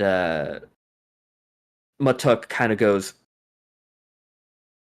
well, I don't think me or the Archdeacon would know anything about it because that is arcane. And, well, the more arcane things out there, the more chaotic this world is. So, in my humble opinion, I would say destroy the thing, but, you know, who am I to say? I mean, yeah, I definitely think destroying is not the best choice. At the very least, this thing is ancient. It should at least be in a museum. And, well, maybe in Razna you could have you can find someone who is a bit more knowledgeable about arcane artifacts. Now, if it was a holy artifact, me and the Archdeacon would be right up our alley. But unfortunately, none of us are practitioners of the arcane. Well, I'll be sure to bring you the next donut we find. Finger guns. That is funny. Thank you. You get a chuckle from him, but the Archdeacon is just staring straight ahead out the window, not at any of you. If I Well, may, yes. I apologize. No. Just religious order to religious order. Oh, I- part of a I'm- religious order. I am kind of still a member of the Order of the Radiant Dawn. Lythander's people. Yes. Praise be him and his light. But You see I've- almost a little bit of an eye twitch at you saying that, but he just continues with a I didn't smile. cut you off on your preaching earlier. No, he didn't, but you know, he's still letting you continue with a smile, but that you saw a little bit of the eye twitch. I've got to try and really double down, triple down on it, quadruple down on it right now because the order's kind of a mess. Have you heard anything about it recently? Because I'm trying to avoid it a lot. Well, I mean, can I speak frankly? Sure. Our order, the Order of the Celestial Threads, and I'll type it in the chat.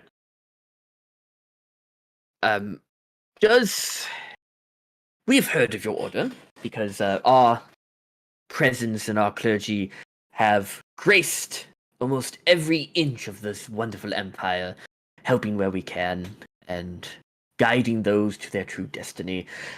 We've heard of yours.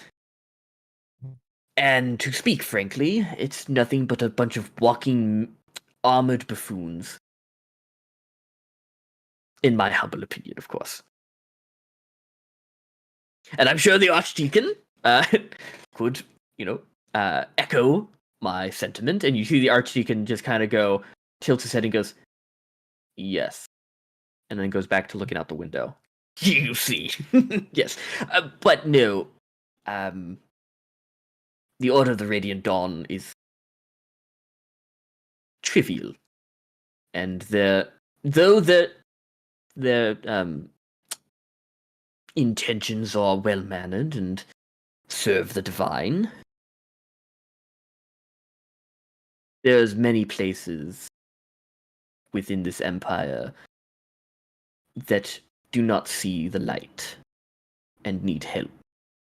And their order reaches very little of this empire. And you see that is just not the point of serving the divine. The point of serving a divine is to help everybody. And they don't. And you see that's where my disposition to them lies. But that's just... And I shall revert back to not speaking frankly to you. That's quite fine. I would say I prefer to think of us as a group of holy warriors guided by Lathander, but I do agree. Our expanse should grow, and we should put our hands in everywhere. Yes. However, recently it's become a bit of more of a mess than we usually are, which I'm sure for you is saying quite a bit. It's, Um, to be perfectly honest with you, it's not surprising. some of it, the higher members have been corrupted by cultists worshipping the undead, and so yeah, just if you see keep an extra big distance away from them because they're not doing good. You see he kind of Motuk nods his head, and you hear the Archdeacon pipe up. Perhaps, since you're currently at a standstill with your current order, could I perhaps persuade that most everything that you're looking for is in the Order of the Celestial Threads? We have communities throughout this empire, and help where we can, everywhere we can. All in the good light of the Mother of Faith, of course. I do appreciate it, and I won't denounce Astrea, of course, but I do hope to one day bring Lathander's light back to the Order and fix it and cure it of its disease. A noble goal. And the Archdeacon goes back to looking out the window. And the carriages, by the way, have been going this entire time. Kind of picking up a little bit of the pace.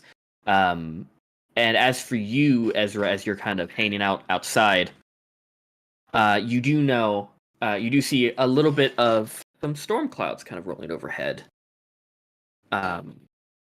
Maybe in the next couple of hours it's going to be rain. But there is a carriage in front of you, and then there's this carriage, but you're just currently sitting up there with the driver. Yeah, I'm good. For the people inside the carriage, is there anything you else want to do? Not really. Do you just sit in silence and just continue the ride? Maybe just idly chat, but I got Yeah. nothing on hand. Yeah, no, that's fair. Yeah. Yeah, you guys idly chat. The Archdeacon has just kind of exited the conversation, but he does pipe in, mainly to correct Motuk on the teachings and the ways of the order, kind of correcting him on, like, certain standings. And the High Cardinal does seem to be the more boisterous of the two. I guess I would ask, like, how did your order get started? Because I've not really heard much. No, that is perfectly fair. Our order is now given relatively new, but we have seen such a beautiful flow of followers start joining the lights. It is, well, the early days, Astrea was not well known within the realm of the divine. And one of her gracious followers, soon, just kind of was visited by the Mother of Fate and given a holy quest to help where the Empire runs thin, where resources aren't diverted and where people struggle. And, well, I mean, over time, and, for the most devout followers, and Astrea speaks, and it's a difficult thing to teach people that when going through their life, every bad, every good, every sad thing that does happen is predestined and is just part of the many threads that Astrea weaves for us. And, yes, it might be sad, and the things that we are predestined to do, we shall not deny. And, well, Archdeacon, so our beautiful Archdeacon here, was one of her first of many followers. He's been here since the very beginning. He denied his Fey ancestry and devoted himself to the light of Estrella. And ever since then, he has shown many a people and has spoken her true words in countless towns and cities, from his very humble beginnings at the West Gate. It is, and just,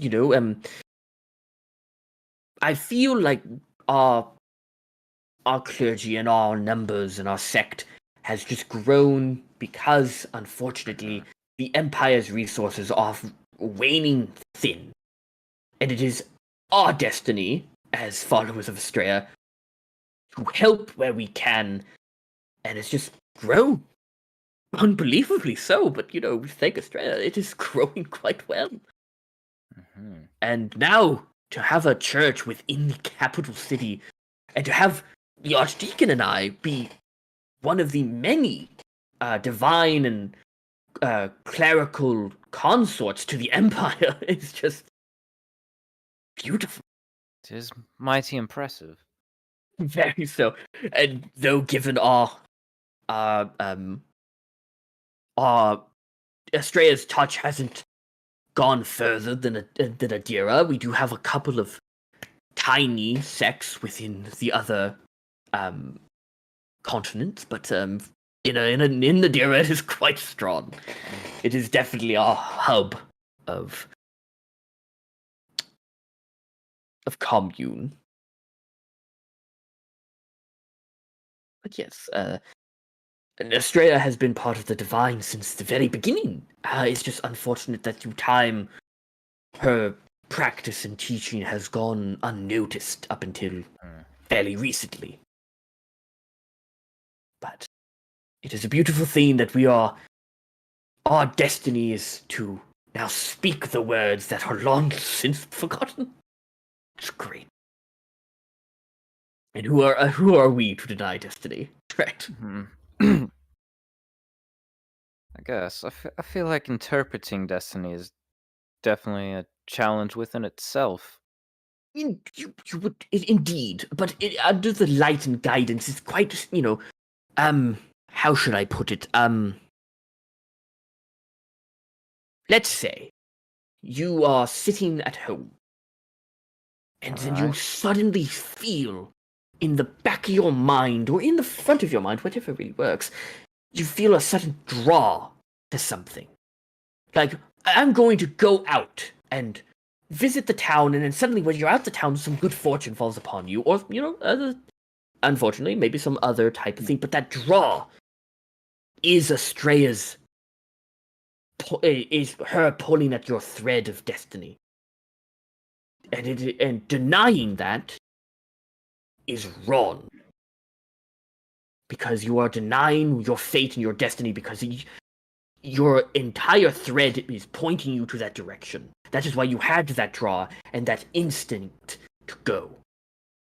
Like you, my friend, said that all of you just survived a mountain crash against an amethyst dragon. I mean, destiny is difficult to interpret, yes, but when you see it, it is undeniable. And all of that is Estrella's work. And that is what we preach, and that is what we follow. As do many of our other sects.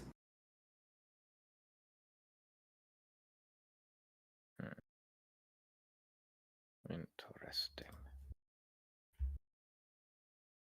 And if any of you are interested, when we get our the church set up in Razda, then you can come to one of our many teachings. Sit down and ponder. I think I'm okay. I don't see myself as a religious guy, really. That is, Um, many other but people. It's to understandable. each their own. I won't judge if anybody else here wants to check them out. No. Yeah, I mean, it's definitely at least worth you going, Rio. Yes, my dear friend, yes. But no, it's to see yourself as a non-religious person, that is perfectly fine, but it is important to not deny your basic instinct Because no matter if you're a religious person or not, Astrea's work is always constant. I You, mean, my friend, and he points and I- kind of like taps you on the head just gently, have a thread of fate on the loom of Astrea. And yours has not come to an end anytime soon.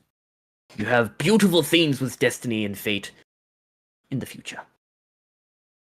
Or maybe not. You know, that's the beauty of destiny. It could just end in an instant. He then proceeds to stab you 7 times. Am I being too preachy? I'm sorry. I invited you into this carriage, and I am being too preachy. That's No. all right. It's to be expected. It's just I want people to understand that to live a good life and to be prosperous, you must go forth in your destiny and not deny it. Because to deny it gives no meaning, because those innate pulls are pulling you to something great. And that is where I will stop my preaching. Yes, because I do tend to go on, as the Archdeacon does understand I do.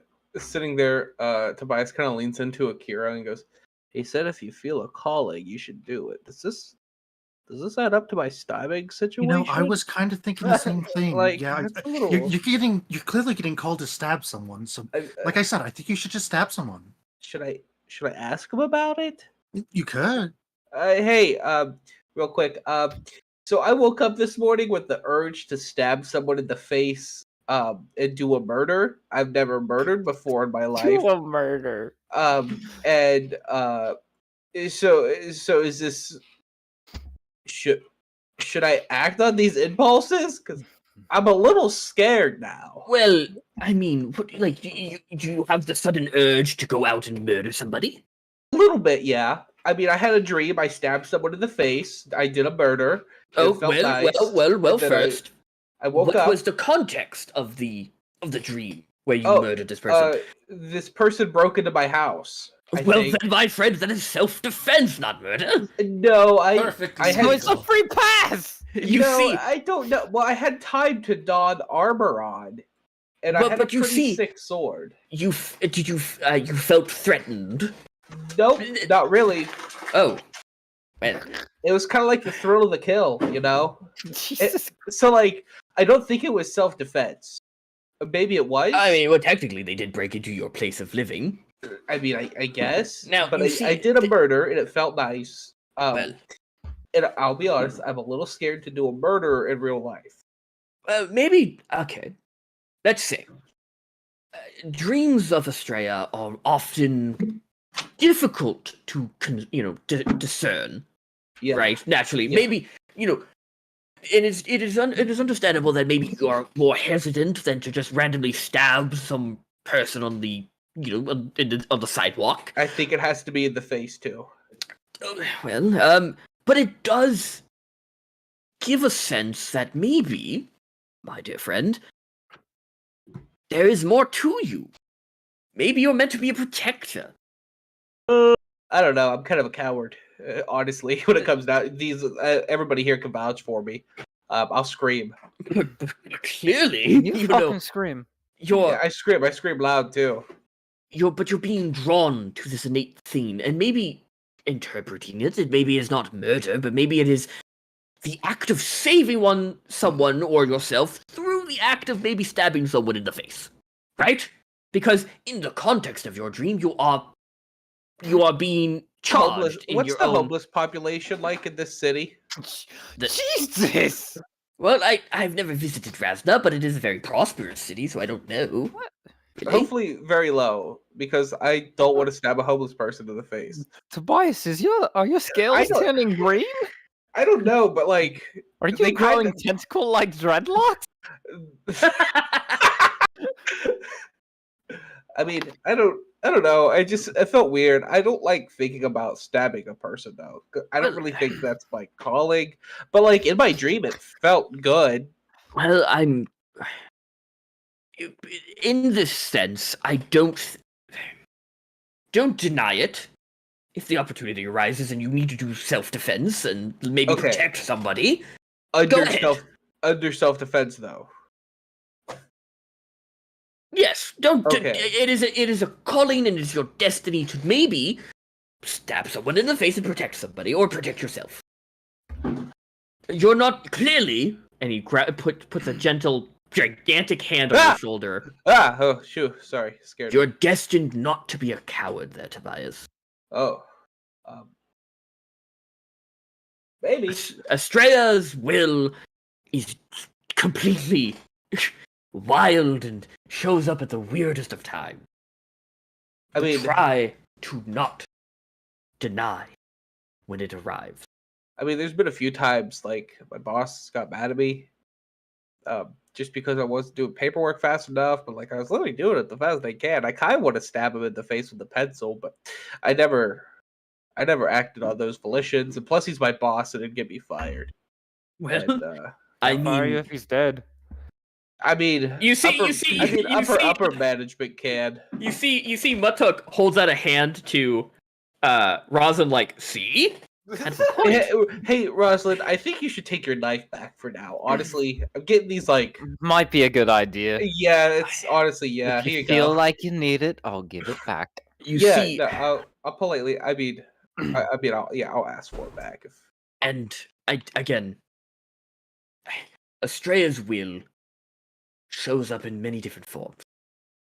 It is that urge and that want to do something, and unfortunately, on the loom and the threads of life, people are predestined to be murderers, Stabbed in the face? thieves, stabbed in the face, That's unfortunate. and it is not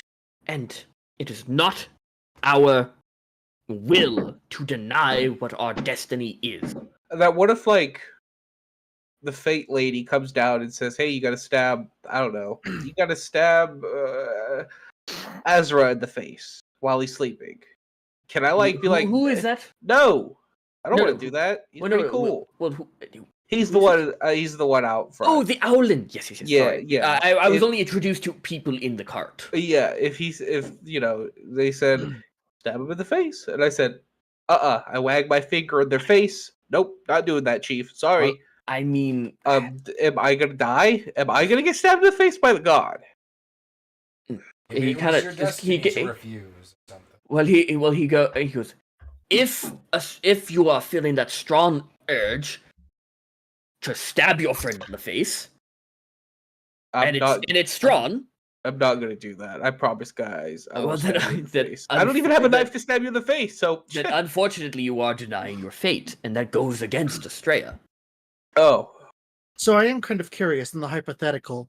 Yes. If a man murders another man on the street and he's put in front of a judge and he tells the judge, "Well, Estrella told me to do it," do you think he should be punished? And he holds out a finger and he goes, "Is it the will of the judge to want to see this man to go to justice? To hang him by the neck until he is dead? Right? Naturally? That is the will of the judge. Well, then it's that man's predestined to be strung up for his murder. That is where his destiny lies." Man, your god's wacky. He just he goes, "No, I wouldn't say wacky. That is quite rude. I have not mean, said anything rude about any god that any of you were." I mean, I just thought it was a little wacky, you know? It was a little silly, a little goofy. I'm liking parts of it, but I'm also terrified of other parts of Yeah, it. no, I'm right on the same page with you, Akira. Well, that is destiny. Destiny is a fickle thing. It is good. It is bad. It is innate. Has your order ever been described as zealots?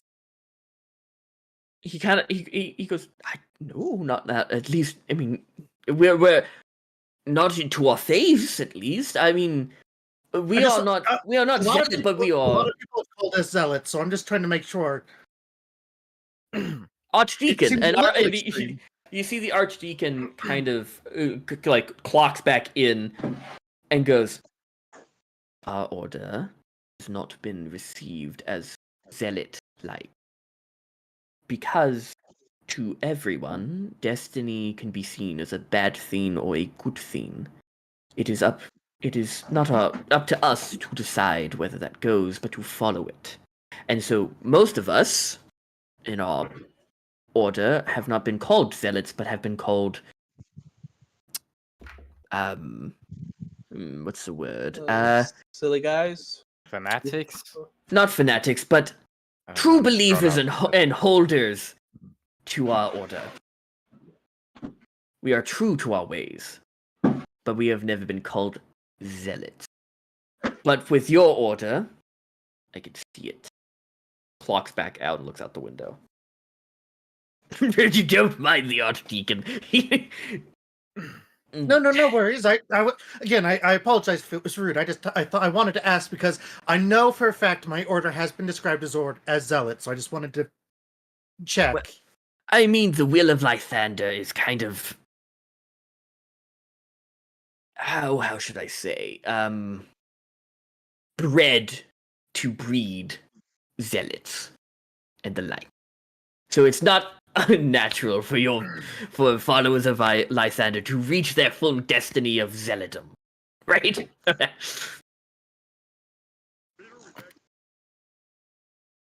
Hey,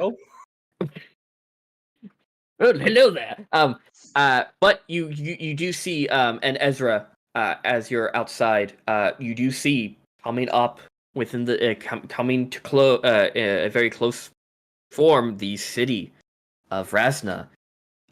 You guys are within maybe another hour to it. Is there anything else you guys want to talk about this man's god? No, I think I'm good on questions for now. And he's gonna lean into a Kieran and go, "Are zealots those things people without scales get when they hit puberty?" No. Oh, I loved Halo Reach. It was probably my favorite Halo game. OBS, why do you do this? Jesus Christ. Yeah, but soon you guys, if you look out the windows of the carriages, wheel in past the city gates into the bustling, very, very crowded city of Rest. The carriages come to a stop. And you see Matuk go, "Oh, well, I guess we arrived. Time flies when you're having a good conversation." Thanks for the ride. It really, No problem. really helped. I appreciate it.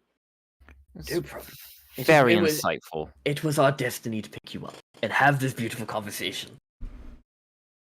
But you guys pile out of the carriage. I thought you said Heil. I was like, what? No, you guys, Who's stepping out the carriage? yeah, you guys walk out of the carriage, and Matuk and the Archdeacon stay in to the carriage. Where might we find the temple when we do come to visit? Up in the palace district. It is the one with the beautiful stained glass window of our beautiful goddess's loom. Make sure to go to the window with the loom in it. Yes. And may Astrea's will be down on all of you. And may you never Thander's light deny. shine on you. And I'm sure it will. Good day. And he slowly shuts the door, and they continue off, and the carriages leave you in the bustling city. Well, Looking around this general area, is there a way that Tobias can look out and see if there is a branch of the caravan company he worked for? You know that your the caravan company that you worked for kind of just really worked in Dicha, Okay, and a few of the villages up north, gotcha. but not really down here because they have their own thing going on. Okay, gotcha. But you guys have been kind of dropped off. The front gate is very close, and you are you can see and hear the water. It is very close to the harbor district. So you just see a bunch of ships. You hear the distant bells of ships coming into port. People. It's so loud. And Ezra, you are immediately blasted back to your early childhood of constant sounds of busy city life. It is awful. well, What are you guys doing? I guess we're finally here. Before, you know, I don't want to say like, let me take lead here, but I think I need to send a letter, explaining what's going on, and then probably send a letter home explaining that, hey, I'm alive. Don't Yeah. worry, I'm here. We could ask around for a post office. Yeah, and he'll just walk up to like the nearest person. Excuse me. Do you know if there's a post office or a place where I could send letters? You walk up to a dwarf who's currently breaking open some nets and letting just dealing with a bunch of fish. He looks towards you and he goes, I could. Over in the market district, there's a tiny little shop called the Crowned Quill. Okay. It is a place where you can buy quills, parchment, and any type of inks, but they also double as a postal office. Wonderful. Thank you so much. I appreciate your time. No problem. It is a good welcome to Resna. Yes, thank you. You too. Have a good day. And He just nods and goes back to work. Sorry, scamper back to the group. sir, I got a question myself. Oh, you go up to the same worker? He seems like a sailor, right? Yeah, well, he works at the harbor. He might not be a that's sailor, but he works at perfect. the harbor. Yes, what is it? We wouldn't happen to have seen a big trade ship come here recently. They called the Elegant Auroran. Oh dear. I'm not really too keen on the names of ships that come in. I just deal with the fish that they drop off the fishing boats. If you need, you can head over to the harbor master, which is over in the Fisherman's Bounty. Kind of down the line, maybe about a 20-minute walk. All right. He should have all the names of the ships coming in. Or Thank you kindly. again, no problem. And he just goes back to work. Yeah. So what are you guys doing? Yeah, I guess look to Rio, Ezra, and Akira. Like, well, Tobias wanted to join us, so I guess now that we're here, what the rest of you guys doing?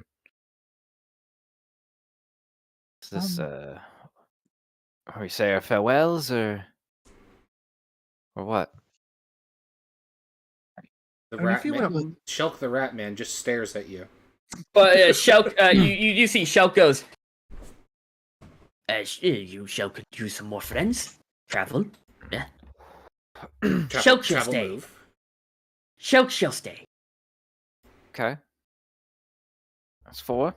If you don't mind the trouble, I would love to stick around.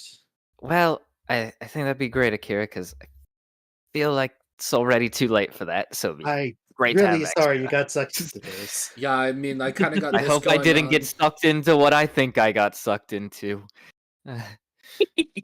Akira, I already have this going on. This can't be much worse. Ezra? Whatever you're dealing with. I know you wanted to go back home.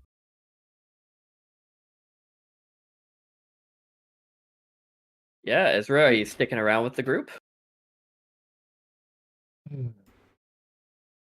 He's non-responsive. Should we shake Shelk in front of him? He's sleepy. It's daytime. Honestly, it's a lot. It's been a lot.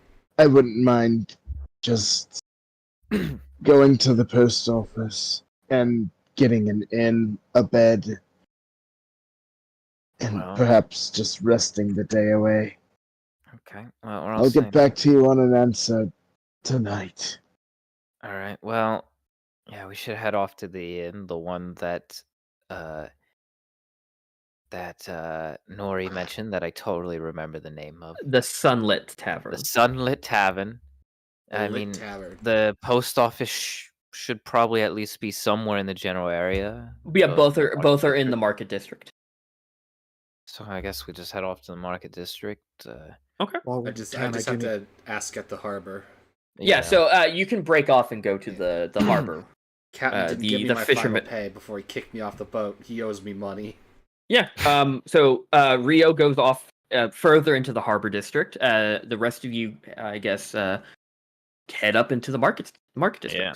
I'm trying to find these two places. I'm Okay, gonna yeah, keep an eye out for an ammo shop. gotcha. I need ammo. So, yeah. If who is helming this exploration? Because I'm guessing you're going to be asking around, right? Mm-hmm. What does that word mean? Yeah. Tell me. Who is taking charge? Ah. So if whoever wants to take charge, you guys can roll me a persuasion check. To I see have if you, good persuasion. yeah. So roll me a persuasion check, and because you're asking around, because you're new to town, you're asking peeps. That is a 21. 21, yeah. You ask around, and you get pointed into you get pointed in the direction. The two places are you're closer to the Sunlit Tavern, but a 15-minute walk further into the district will get you to the Crowned Quill. So they're only like 15 minutes apart. So, but you are closer to the Sunlit Tavern. Okay. Do they know of anywhere that might sell bullets? Do you ask? I'm Sure. guessing you ask. Yeah, you get pointed to a place called the Fortune's Trinkets. It is a bit further away, getting closer to the Palace District. So it is going to be like it's further away from any the two places that you plan to go to. You also get pointed to the Royal Blacksmith, which is could also sell ammo, which is also close to the Palace District than anything else. Is this First one was Fortune's what? Fortune's Trinkets and the Royal Blacksmith. so what is this this Fortune's Trinkets, I guess, because it sounds interesting. Is this just like a supply shop, or is there It is like a general magic shop? it is. I mean, the person described it as a place full of bits and bobs that you can almost find anything there. But I not might know described. something about the one, maybe. But do you ask around for a magic shop? Maybe, yeah. You rolled a 20. What? 21. 21. Oh yeah, no, you Plus get 6. you get pointed to the enchantment emporium. The person tells you, you come up to this human woman. She goes, "It is kind of tucked away in the back of the market district, kind of around the residential area. It is a tiny shop, but she's the owner sells a bunch of mystical items. It is really the only arcane place here. So, if anything, I'm pretty sure you'll be able to find what you need The there. only, damn. Okay. The Fortune's Trinket is known to service some magic items if they have them in stock. But if you want someone to purely, I went there and I got a little bit of boots of flying to help me out with stuff. But yeah, I saved up over 3 years to get them. Yes. Jeez. Yeah, that's not cheap. No, they're not. Is this there happen to be like a rather large library in town? Let me find that because I believe so. Might be able to figure out some more about some stuff. I mean, I doubt it, but Good things do not tend to happen in libraries in this world. Yeah. Try to learn more about like maybe Elven ruins or maybe learn something about the orb. Possible. Yeah.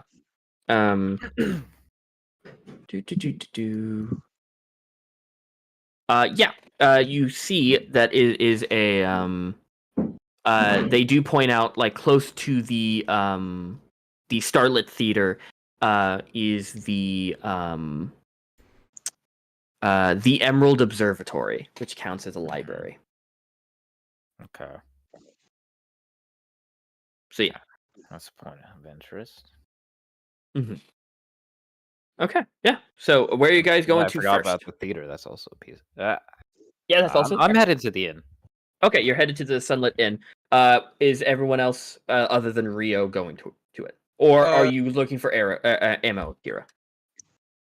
I can go by myself. That maybe if we're lucky, I'll get shot, and then the trouble will be I'll over. go. I'll go with you, Akira. I don't mind.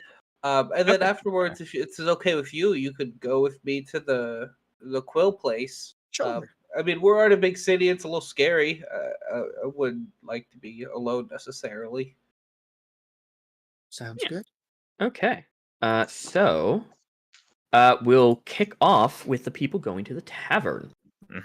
Yeah. So you guys walk, kind of just admiring, and it's been a while since you guys have been in a city since Dicha, because you were traveling for weeks in the mountains. But you see, you come across a very vibrant looking, like 3-story building. That its wood has been painted with these very kind of bright shades of blues and a couple of deep sets of green, kind of like this nautical looking setup, because it does look over the harbor district. But outside you see the sign kind of waving in the wind. You find the Sunlit Tavern. Well, definitely seems like they might have the rooms. Might be pricey. Yeah. Okay. So you guys head in. This is Ezra, Rosalind, and Zeth. So you guys walk in, and you are immediately met with a bunch of you hear laughter, you hear singing. It is jammed packed with people, and it is a very warm atmosphere. You see a bunch of different sailors who have just come in, and maybe they're only spending a night in port. You see a couple of soldiers, some guards off duty, but you manage to weave your way through the crowd, and find in front of the bar. You see a human woman bouncing back and forth, hot on her heels, just kind of bouncing back and forth, just grabbing mugs, filling up people's things, taking orders. She seems just very busy, but she has a gigantic smile on her face. Hello, ma'am. Oh, hello there. How can I help you? Yeah, who do we talk to about possibly getting rooms? Well, that'd be me, because I am the Oh. owner of this establishment.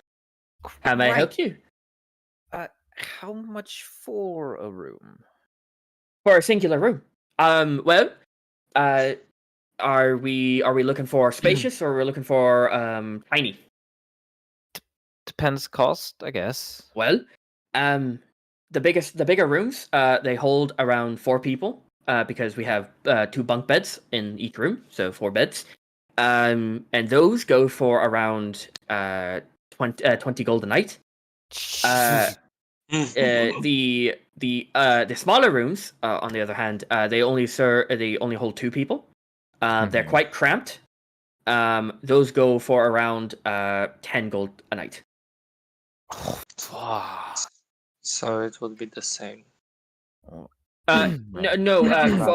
For it's 20 for 4 people, and 10 but for 2. It ends up Yeah, 5 per person. That's what I meant. Oh, how many people are in your group? Well, More than the 3 of you. yes, Yeah. most certainly, but I guess me and her would be getting our own room. Gotcha. Sure.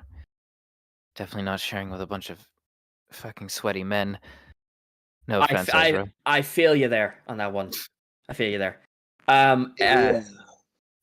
Okay. Is money gonna be a problem?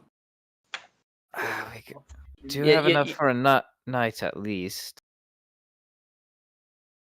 Is Yeah. it your first night in Rasna? I'm guessing, because you kind of looked a Yeah. little bit. You look a little bit, shocked behind the eyes.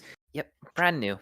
Okay. Well, I'm very glad that you found me on your first trip here. How about I could give you 2 nights for the same price. That would be absolutely splendid. And if it sweetens the deal, I just want you to know that if you're staying here and you're paying the night and you pay for the bigger rooms, breakfast and lunch do come free. So, just kind of that's kind of what we do here, because we got a lot of sailors coming in, and paychecks up tight. But Right.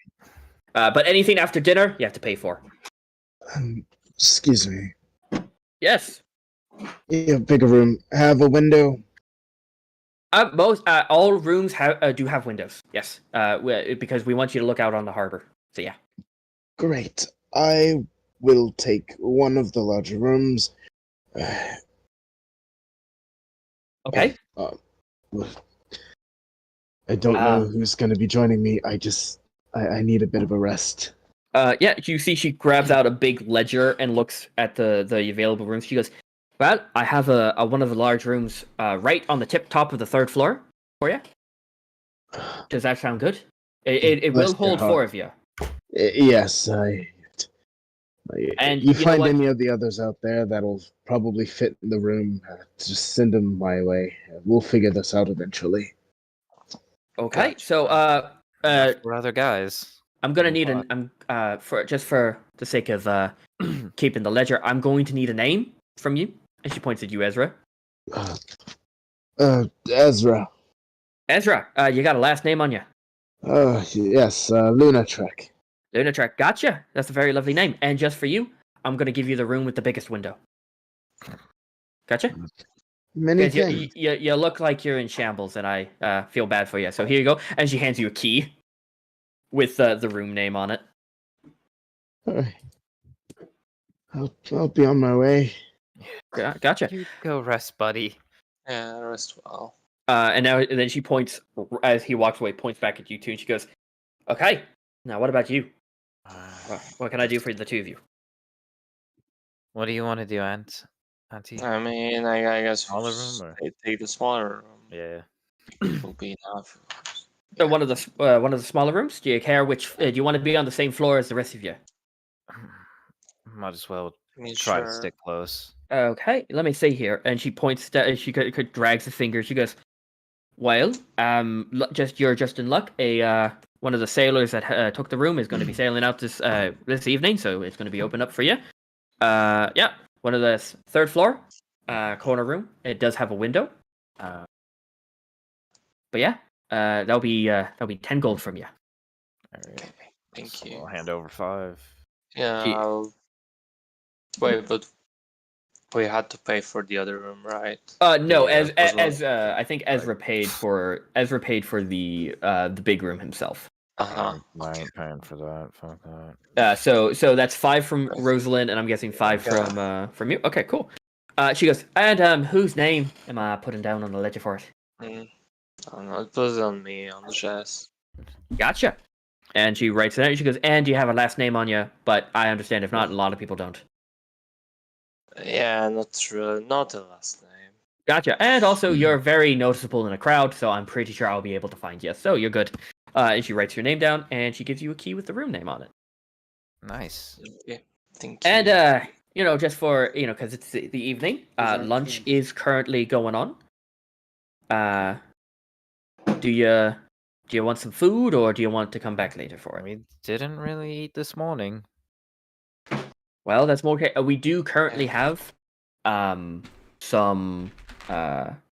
fish stew going out, some trout, freshly caught in the harbor, just over there. We have some cornbread, which is quite nice, made it myself. And for dessert, we got some chocolate cake. Oh, Sounds good. Well, you go Cake. sit your butts over in a table, and I'll have one of my servers come out and give it to you. Okay? Sure thing.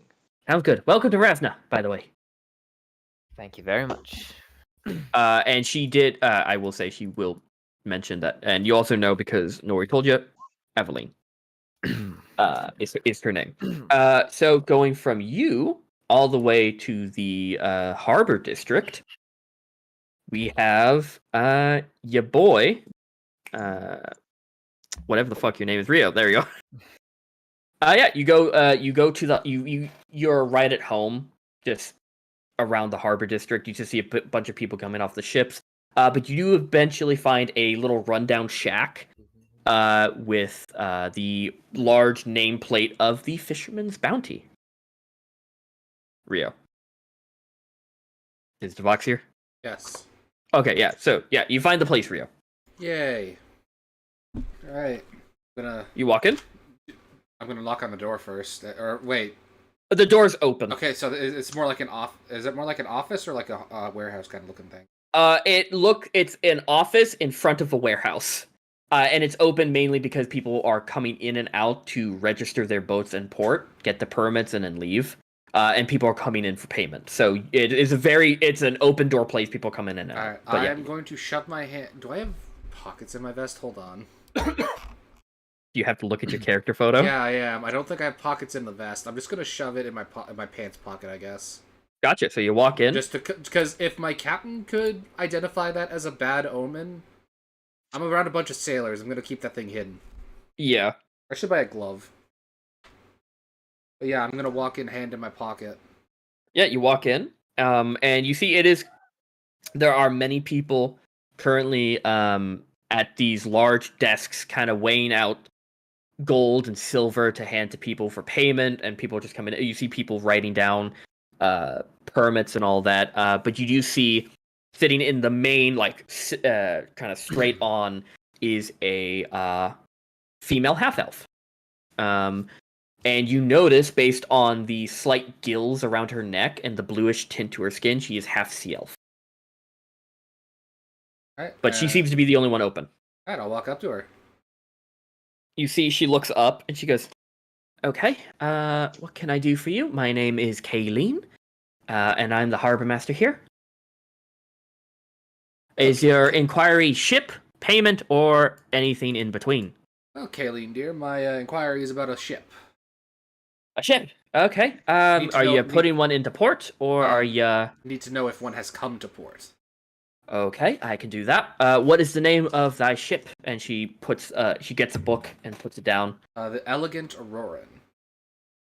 Okay, and you see, she takes a couple of minutes to flip through it, and she goes, yeah. Oh no, we got one. It came into port about 4 weeks ago, and it is not scheduled to come into port for another month." So just to clarify, did I with them come here with that? Or is that them coming after they fired me? That was them coming after they fired you. I see. And you said next month? Yeah, they're not scheduled for. They're coming from the Obsidian Isle in 1 month's time. What is the state of your inquiry? Family matter or? Used to be crew, but they kicked me off without paying me. Oh, so it's a matter of payment. Okay. Owe me for a sale from Aurora. You see, she looks through the book and she goes, "Oh, okay, I see. It does say here that they did hire an additional crew from Razna before they left. So I'm guessing they hired your replacement. So these things are kind of difficult because we don't really have a paper trail for you. And they didn't mention a firing, so that makes my job a little bit difficult. So what exactly do you want from me?" I just wanted to know if they were going to be in port. Okay, is your issue about, do you want to be paid now, or are you waiting for them to come into port and then you complain to them? Wait till they come into port and give them an earful. Okay, because just for reference, we are able to pay you, but you just have to sign a couple of things of paperwork, make sure that you're here, and just write down that you're present, your full name, what happened, and then when they get here, we'll double up with their story, and if your story comes true, we will just fine them the money that they technically owed you without giving you, plus a little bit extra for our trouble. So technically we could pay you now, but you just have to do maybe a couple of things of paperwork. I think I'd rather have them explain to me exactly what their opinion was. Okay, understandable. Seemed a bit personal. Gotcha. And if you're, where is your current place to stay? So that we can notify you when they're in port. I think some friends of mine are booking a room at the Sunlit Inn right now. Sunlit Okay. Tavern? One of those. Yeah. I will. I know the place very well. I will write that down in my book. And if you are changing residence or you're leaving Razna, do come down and remind me so that we are able to keep track of where you're going to be going, and so that if the people come into port, we can tell them. Okay? Sounds well. Understandable. Is there anything more I can do for you today? No, that's all. Thank you. Okay, Thank you now, for your service. Now move. There's a line behind you. Go. I'm just and gonna tip her a gold coin, gold piece for helping me. She bows her head to you, and she shoos you out of the way. As there is now, you came in. It was like your line was empty, and now there's like about 15 people behind you. Haha, lucky. So you move, and I'm guessing you're going back to the Sunlit. Yep. Okay, you're finding a way. Now all I know, I just have to wait a month, and then I can yell at the captain for being a wanker. Gotcha. Okay, so he's gonna roll into port, and the first thing he's gonna hear, "Give me my fucking money!" So which place are you going to, Tobias? Are you guys going to the Fortune's Trinket, or are you going to the Royal Forge, or the Royal Blacksmith?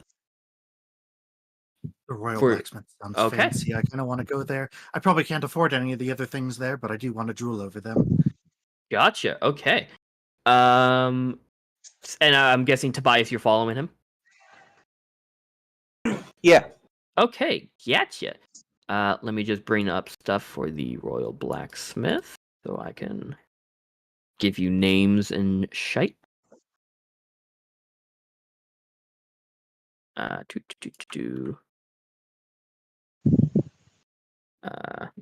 His name is Rio, and he dances on the sea. Okay. Yeah. So you walk up, and you're going through the market district, and it is.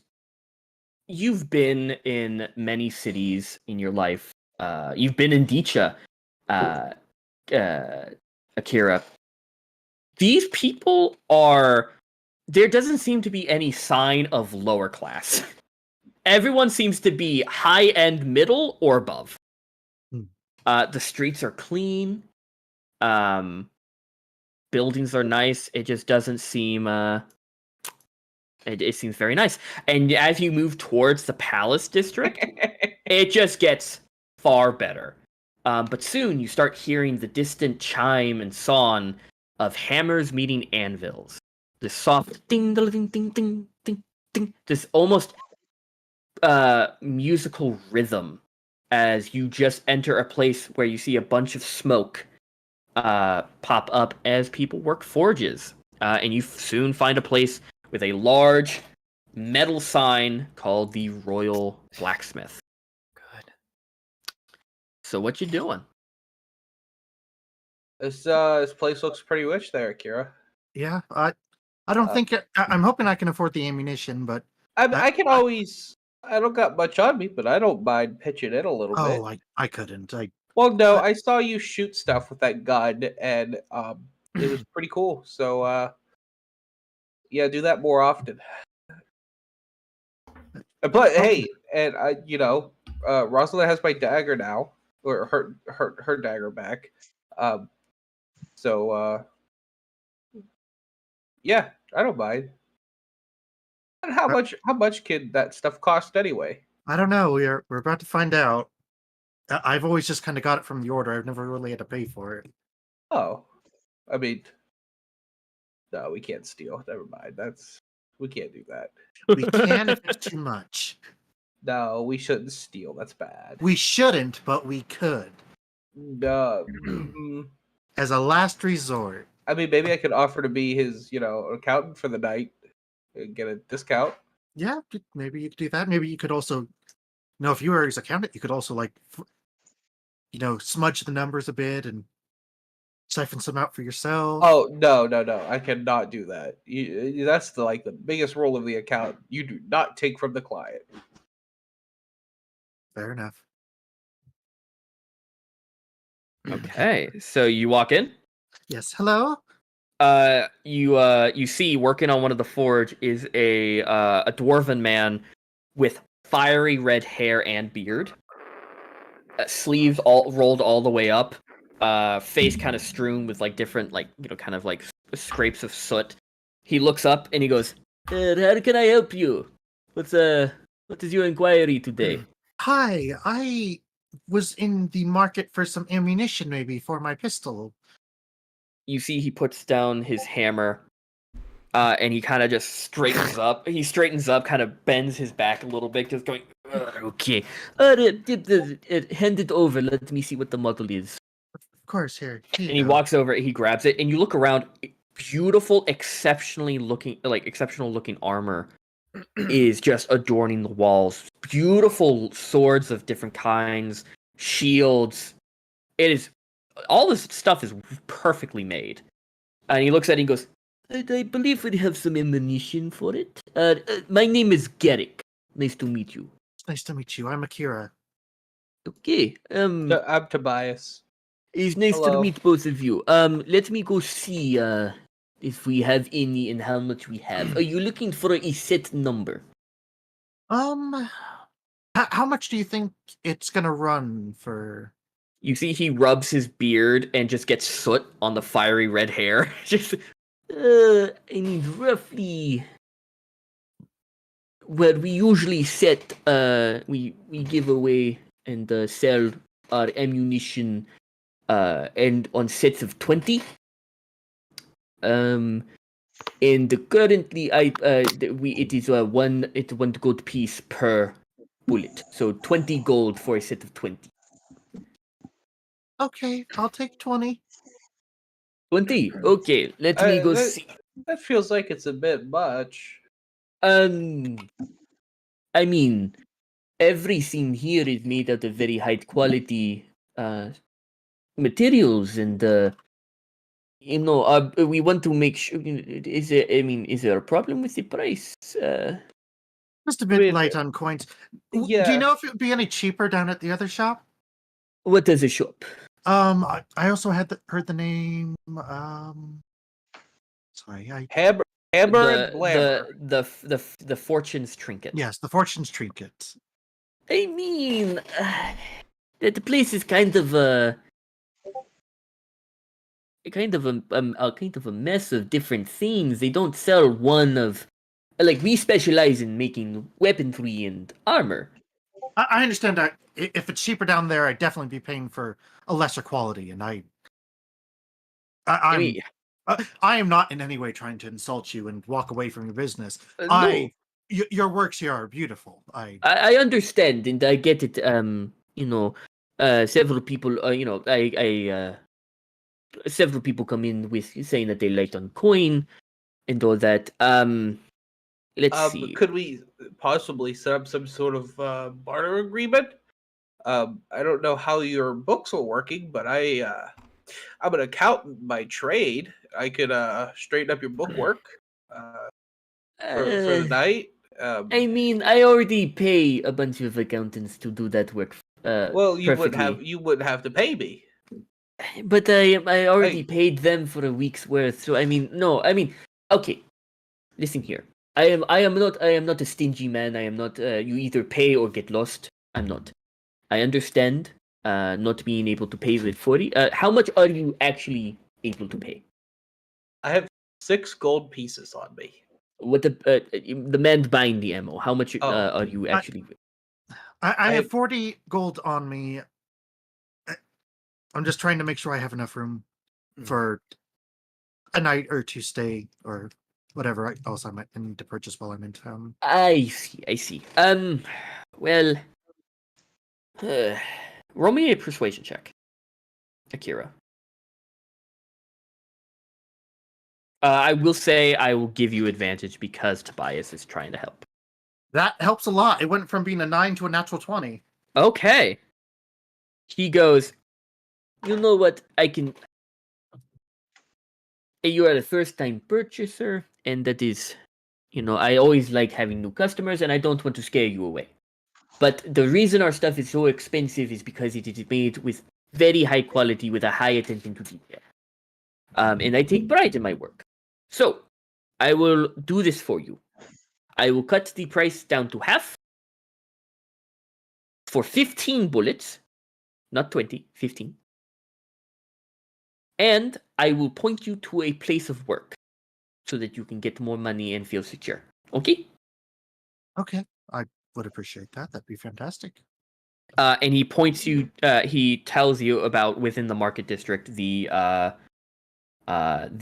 guards' headquarters has a gigantic bounty board. And he goes, "They're always looking for work, and if you have a pistol, I'm pretty sure you're going to use it. And we could use a lot of people, a lot of help. And I'm friends with the guards because I give them the armaments. So I am going to. You can go there and say, "Hey, Garrick sent you." Okay? You most likely will get at least some decent paying jobs. But I'm going to have the price for 15 bullets. I'm afraid I will be losing money if I give you the full 20. No, Okay. I thank you so much. I greatly appreciate it. It is no problem. My brother does work as a guard for the stuff, so he will tell me if you come in. He will tell me if you do a job and how well you did the job, and then you and I can discuss further discounts maybe later. Okay? That sounds fantastic. I'm curious. Before I leave, have you forged any guns yourself here that I could just see to just motivate me for future purchases? Well, I don't forge them myself, but I do. I don't put them together per se. I make the metal armaments for them, like the trigger, the mechanisms, and then I give them to a person who specializes in it, and they give it back. So I do have a couple on shelf. Let me go get them for you. But please, and he points around, browse if you have anything else in interest, especially you, my good sir. And he points at you, Tobias. I'll be right back in a couple of minutes. I'm not the killing type. That is admirable. I want to look around and see if he has any armor. Yeah, make me a perception check. For little guys like me. It's a natural 20. Ooh, a lot. I like the natural 20s coming out, guys. Dice are hot tonight. Yeah. So natural 24 total. 20. 20. Okay, gotcha. He does. He has armor. For various different sizes. You could. You see like a bunch of a couple of things of leather, studded leather armor. That is close to your size, but could be tailored down to fit you better. So I'm only 2'9". Yeah, there's you look around stuff and you're like, oh well, that could fit a gnome, that could fit a halfling. Okay, I could size up, size down. And you do see there are a bunch of charts with measurements and all that, and what looks like a mannequin where they can do custom fittings. I'm a husky small. I'm only 30 pounds. I'm not that heavy. Oh. You're not heavy. It just means that you're going to be filling out the uniform and that it's going to be fitting well on you. I mean, instead of having it kind of flap around. I guess. Yeah. I don't know. I don't have any I don't really know how to wear armor effectively, so I don't think it'd be any use to buying some of it. So yeah. Okay. Yeah. So as you're looking around, Garrick does come back. I have only 2 guns in currently in production. The rest were bought, but I should have more in a couple of weeks. And you see, he holds out a musket and a revolver. Oh. How much do I need to save for the revolver? For the revolver, it is going to be around 400 gold pieces. You see, he looks at it and he goes, "It is made with a beautiful ivory handle. It is made with any adamantine steel currently within the mechanisms. I have a half and half alloy between adamantine and steel. It is durable and should not, any kind of messes with the trigger, stiffen up on you if it's well polished and oiled." They both look lovely. I love them both. taken a lot of self-restraint to not drool all over the place. I understand, and I know that I kind of figured that you wouldn't be able to pay for them, but Yes, but now this I is have, this I is have a the type goal. of thing. Yes, I have this a is goal these now. these are the type of things that my business does provide. 400 gold. Gonna go take some bounties. We do have cheaper, options, but those are currently sold out. The Fair. cheapest that a couple of them go is we do have a usually a flintlock that usually runs around 150. Okay. What the fuck was that? I don't know. But yeah, do you I'm guessing you leave with your stuff? Yes, I thank him, and I'll be on my way. Yeah, so add 15 bullets to your money. Not money. For your for 10 to your equipment. Thank you. Yeah, for 10 for 10 right? gold. Most currency in this world. Yeah, so you guys leave. Where are you guys headed to next?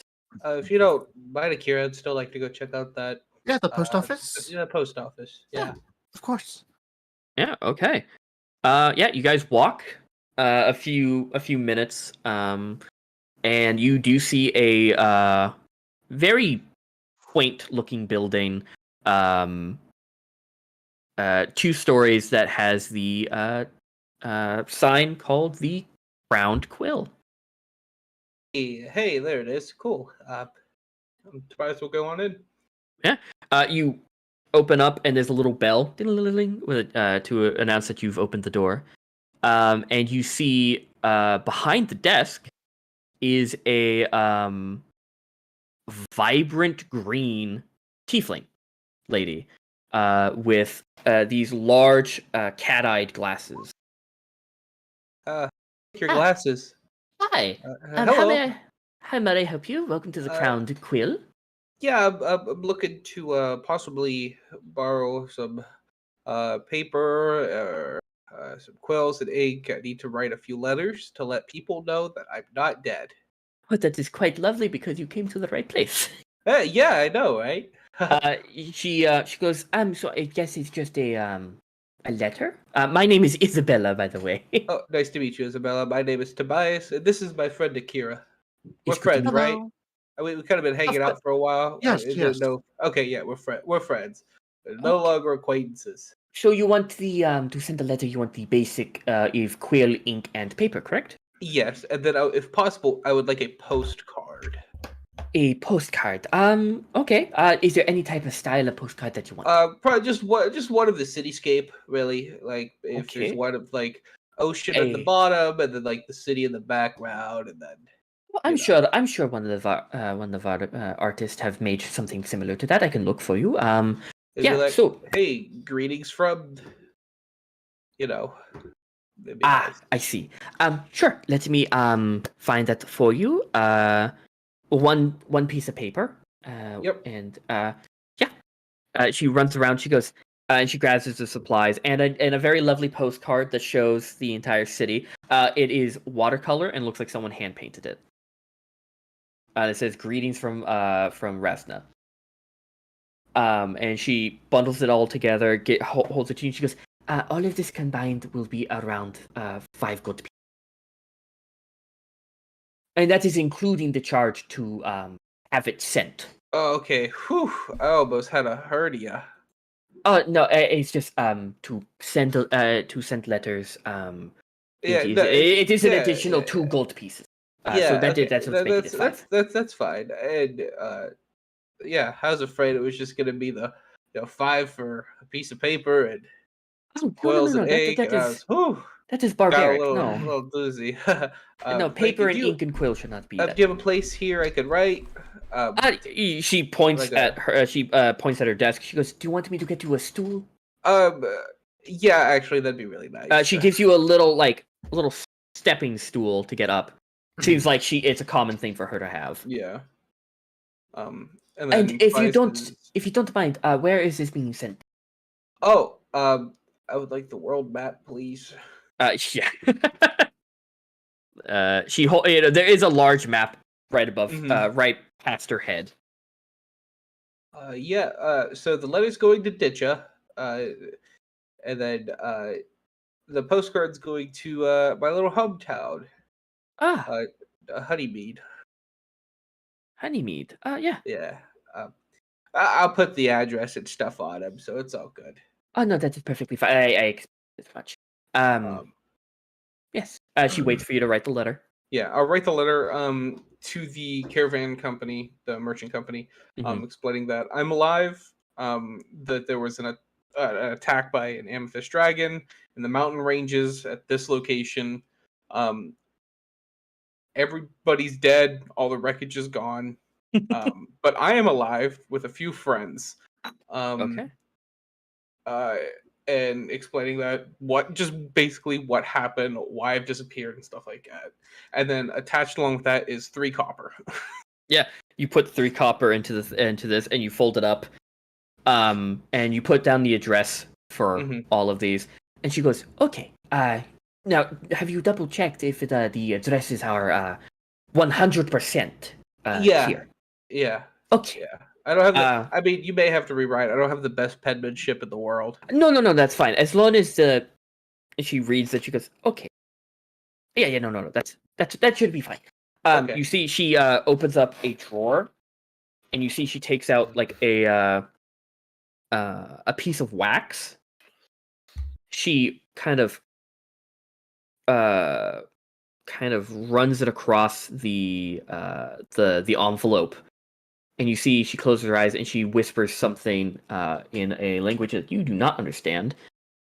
And then she goes, "And gone." And she throws it up, and in a poof of purple smoke, it just disappears, Cool. using up the wax that she Whoa, used to cast it. That's really cool. And now you understand, hence the delivery fee because of the Yeah. wax. Yeah, I get it. And now Now, for question is, if the someone was in a package, would it work?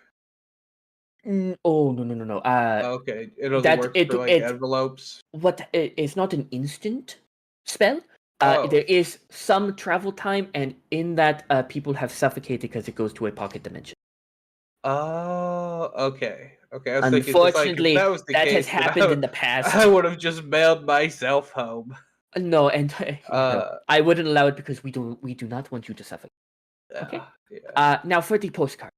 Yeah, and he's gonna write down stuff on the postcard.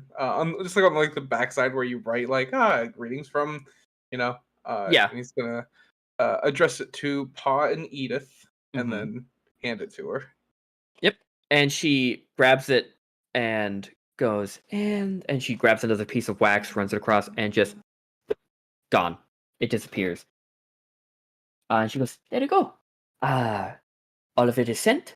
They should be receiving it within what it is going to be. It's a bit iffy because of different hours and different times and all that, but they should receive it within several hours." Yeah, that's fine. There's no rush on this. No. Okay. Is there anything I can anything else I could get for the two of you? Kira, do you need to set any? Nope, said I have anything? nobody who I need to talk to that isn't already in the city. Okay. What about your? You got folks? Nope, they died a long time ago. Oh. The order took me in as a kid. I am I'm terribly sorry about yeah, that. I'm sorry to hear to just like It was a long time ago. just dig up some trauma. I'm sorry. You know, Anyway, I mean, if it may, I mean, I'm adopted too, technically speaking. we So, don't. I we share don't your need the pain life there. story. I'm sorry. I know it's fine, but I just thought I could. Anyway, is there anything else I could get you? And you No, can I see think that's- you can see on her green skin there's like a deep set of red as she is embarrassed. No, I think I'm good. Thank you for your time. Thank you. Come back if you need anything. Yeah, we'll do. If mail comes for me, There is no return address. I'm terribly sorry. oh, okay, no, that's good. I was just like, but my folks like to send letters back Mhm. just in case. So Unless they know exactly where you sent it from, then there's no yeah, there's no way that they I can did. receive. Yeah. Sounds good. Okay, well, thank you for your time. It's been a pleasure. I love your shop. Thank And you. if I have to send any more letters, I will see you again. Understandable. Have a lovely day. You too. Bye bye. Thank you for shopping. Bye. Bye. Goodbye. You too. Tobias leaves. Yeah, you just leave. Okay. You guys exit. Are you guys heading back to Do you I- want to I- check out Sunlit? Fortune's trinket on the way back? Just Yeah, kind of pop yeah, our head well- in? Yeah, why not? Okay, yeah. This time coming out of the mail shop, Kira's gonna. He was a little bit flustered seeing the guns and just Yeah. he's very impressed with them. But now he's kind of a bit more better mind. He's gonna take a look around, kind of make sure no one's keeping an eye on him. Make me a perception check. Do I have a plus? Nope. 15. 15. You don't see anybody that could be following you. It's Okay. very busy. Okay. Takes a bit of a sigh and kind of continues. yeah, continues on his way. Yeah, the you were pointed that the Fortune's Trinket is close to the Palace District, like really close. So you guys walk there, and you see a fucking wild-looking building with a bunch of like pipes interconnecting through. It's very steampunk and out of place in this this like cityscape. Wow, that building's really steampunk and out of place in the cityscape. God damn If I it! had known this is what it was going to look like, I think I would have just come straight here. That's fair. But you see the windows that there's like two large windows showing off and displaying some items.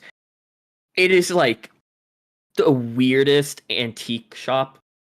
Like as you look in, you see like a baby doll and like several like what looks like just random rocks.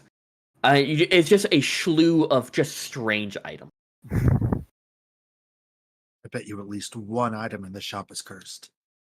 Guaranteed. Should we give it to Rio? Yeah, if we can find it, we need to get it. that'd be a little funny, but I think that'd be a little mean, so maybe let's not. Well, as long as it's not like you're gonna die cursed. Oh, Like maybe if yeah. it's like a You your think it's- socks you will think- always be moist. that'd be awful. Imagine the athlete's foot you would get. Horrendous. And Oh my god. no idea why. Oh man. Imagine like if it was like, oh, you have taste buds in your butthole now. Oh god, that would be just Jesus. That'd just be cruel. If that's the case, we need to buy it to burn it. Toast. Yeah. Do you walk in? Yeah. Yeah, you walk in. This place smells like pennies and mold. Oh, this place smells gross. Sorry, I said that out loud. Oh no, I don't mind. Oh, you heard that. I'm sorry. And you see, like, it is just my manners. wall to ceiling, full of junk. Like it's like a maze in here. And you see, coming out of one of the corners of the store is a very pale looking female elf.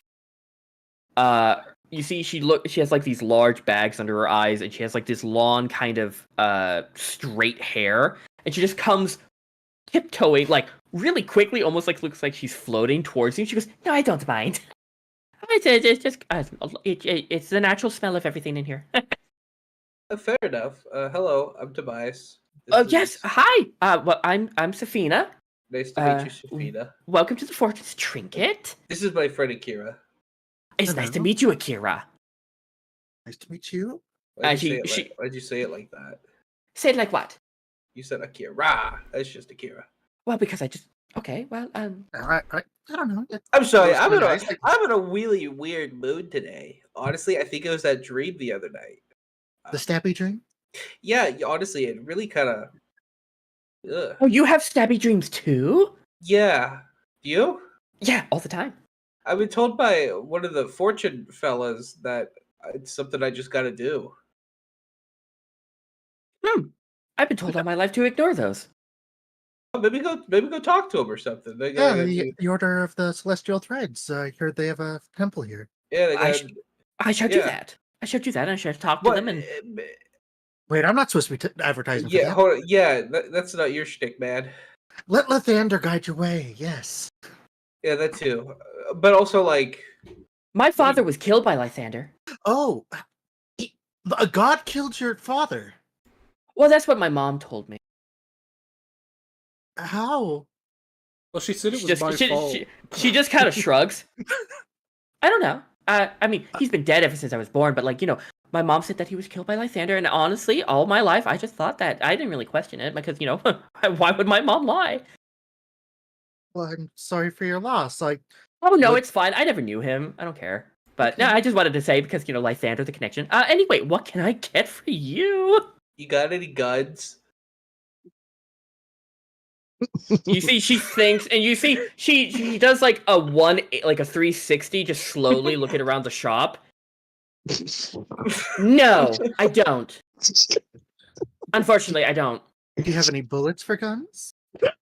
She does another 360. Back aisle, for the fourth shelf. I'll be right back.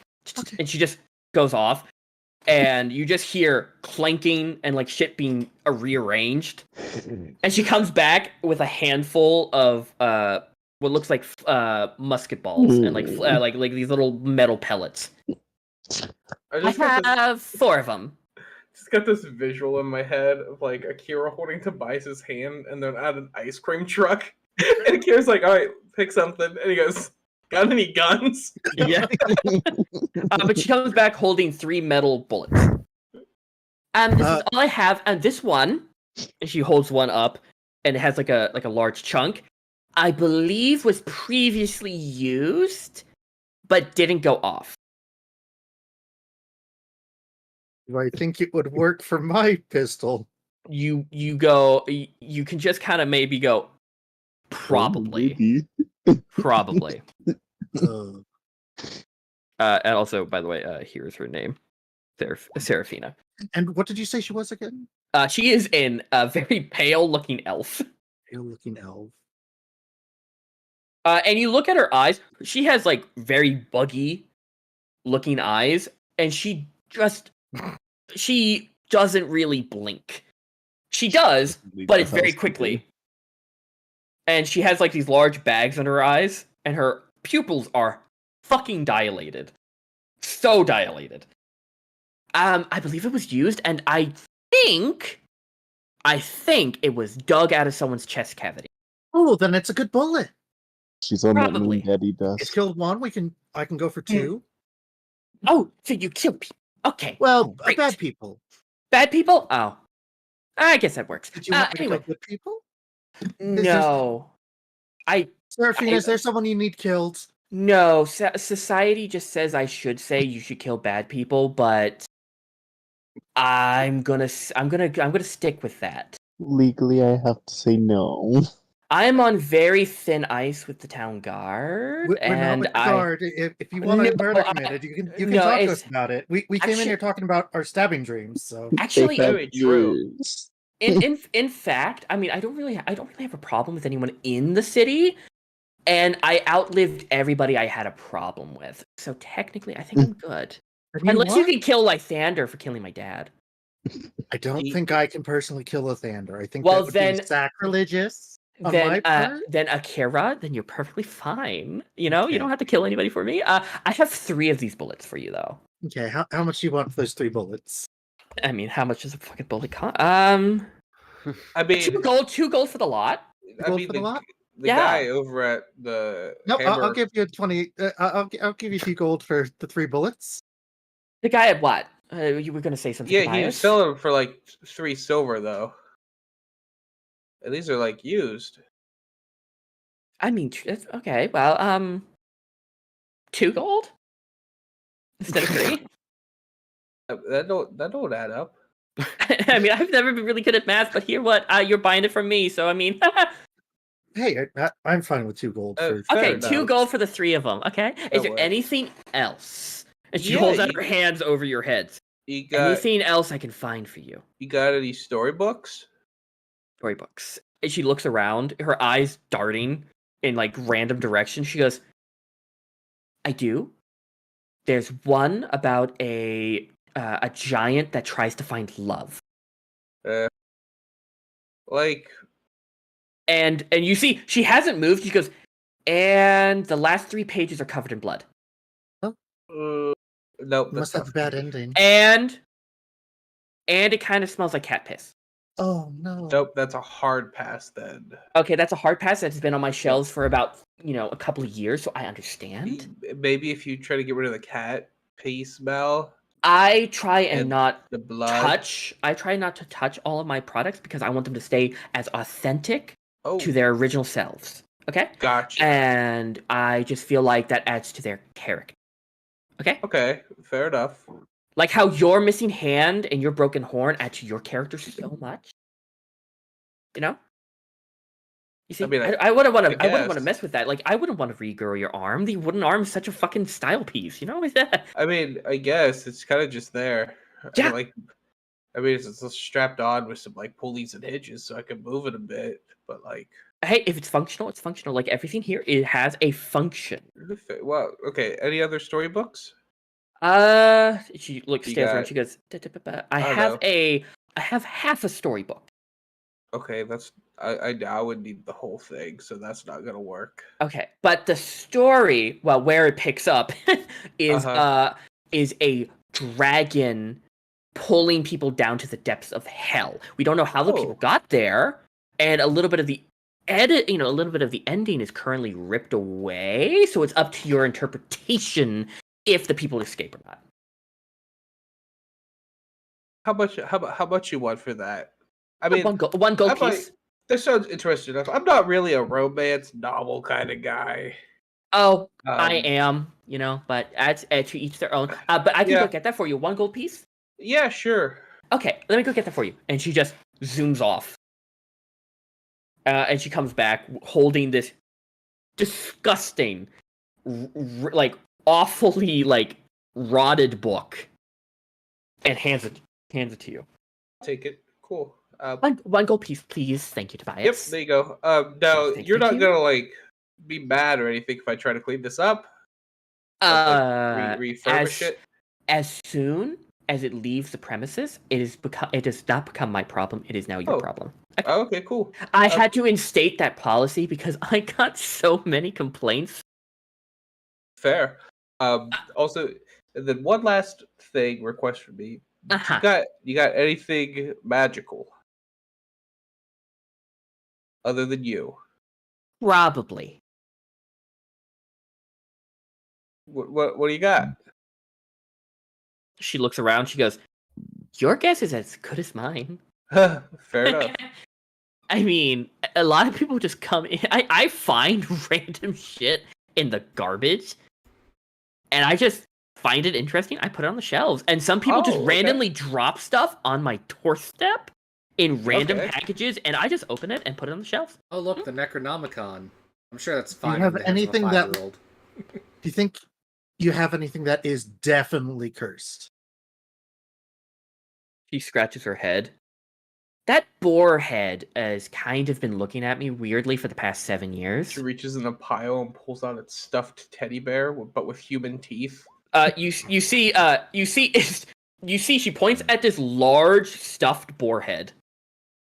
He has been I call him Jonathan, but he's been looking at me weirdly for the past 7 years, and I think there's something sinister about him. I'm Well, sorry, Jonathan, but like I feel that on you. She talks to it. I mean, Jonathan's practically your roommate at this point. I can't take him. I mean, he doesn't pay rent. I tried. Well, He yeah, just doesn't well- want to. Take him as a pet instead. Have you tried feeding him applesauce? I heard boars like applesauce a lot. Well, now I have something for my grocery list. Hey, there you go. We're in a win-win situation. Yeah. Well, I mean, is there anything else I could give you? Yeah, do you have any more storybooks? Possibly for like younger children?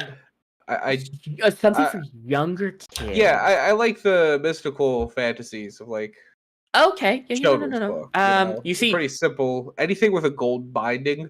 you see her eyes dart around, and you see her mouth moving, almost like she's like speaking to herself, but she just doesn't say anything.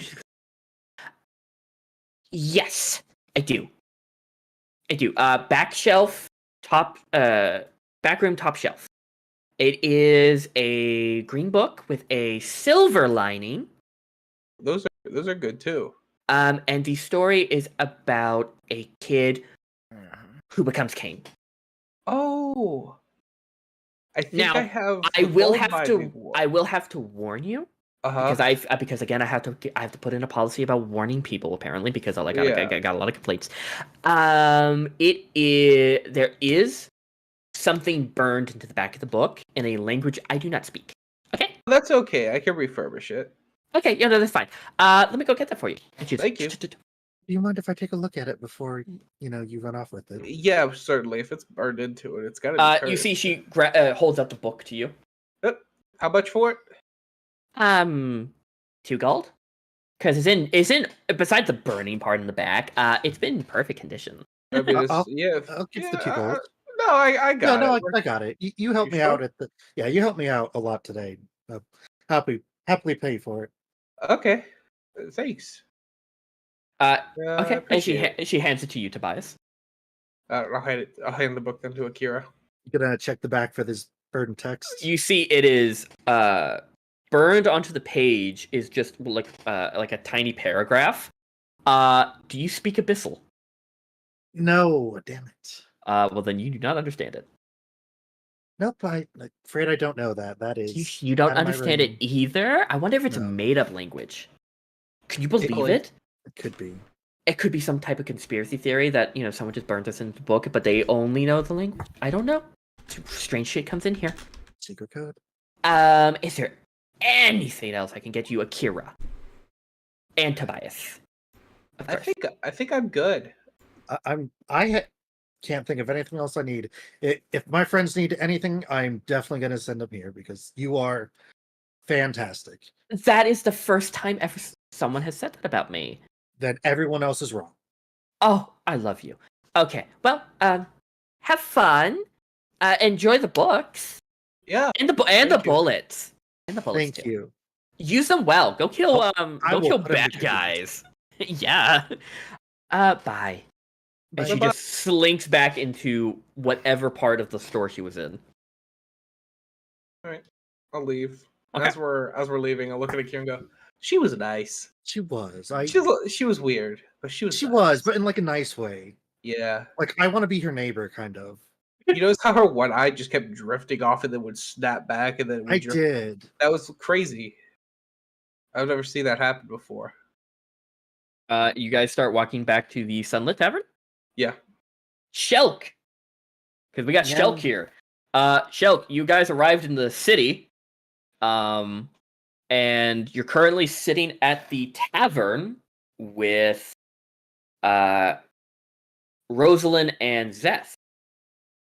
At the Sunlit Tavern. It's a very busy, very, very warm environment.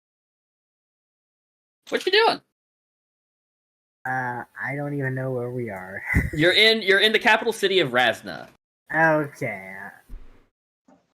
I guess if I'm hanging out at the inn, I guess I'll be grabbing a few drinks. Yeah. Fuck it. Yeah, your room, I believe your room was already paid for. No. Okay, so wait, it's Ezra, Tobias. Okay, there's room for 4. So you're the only one without a room. I mean, do I really need a room? Nah, I mean, you've lived in worse, so no, not really.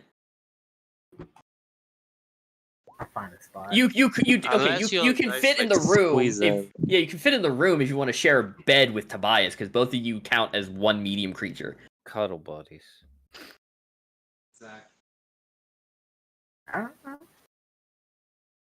I'll think about it, but for now, I'll just grab this. Thanks. Yeah, so you're having drinks while sitting with Rosalind and Zeths. And soon enough, Rio and Tobias and Akira come back in. You guys see them walk in to the tavern. So how'd it go? I think it went pretty nice. Yeah. I bought some stories to read in my spare time. I got some Akira- bullets. Yeah, Akira got some bullets. We We met a real nice lady. She was a the little most weird. fantastic lady. If you need Yeah. anything, you've got to go to Honestly, Fortune's Trinkets. Yeah, if you're like looking for something but not specific things, like just a broad general of stuff. I'm pretty sure she's got it. If you're like I'm looking for the manual on carts volume 3, I'm pretty sure she won't have it. But if you go there and be like, I'm looking for a manual on machines, or like I'm looking for a manual on wagons. I'm pretty sure she'll have one. So, And if you got a knack for magic items, you might be able to pick something out that she doesn't know. oh, that's true. That's very true. Might. She said a boar head was magic. So, I mean, Mhm. I got this book here. Does anybody read this? And he's gonna flip the book around. Do any of you speak Abyssal? Am I there with them? Yes. I can take a look at it. Sure, yeah, it's all yours, chap. He's gonna look at it dumbly for a second, but then kind of concentrate and cast comprehend languages. Yeah, you feel the mark on your hand kind of pulse a little bit, and you understand Abyssal. Every line of this paragraph is "see you in hell, see you in hell, see you in hell, see you in hell, see you in hell, see you in hell." I believe this says "see you in hell" many times. A little lame. I was hoping it was like a curse or something. That all Yeah, in we this were- I was book? hoping for that too. No, I that's mean, just in the no, back. It's just in the back. I could scratch it off or something. Is this thing cursed? Like, this seems like it's like a curse. Or at least someone's No. trying to make a curse.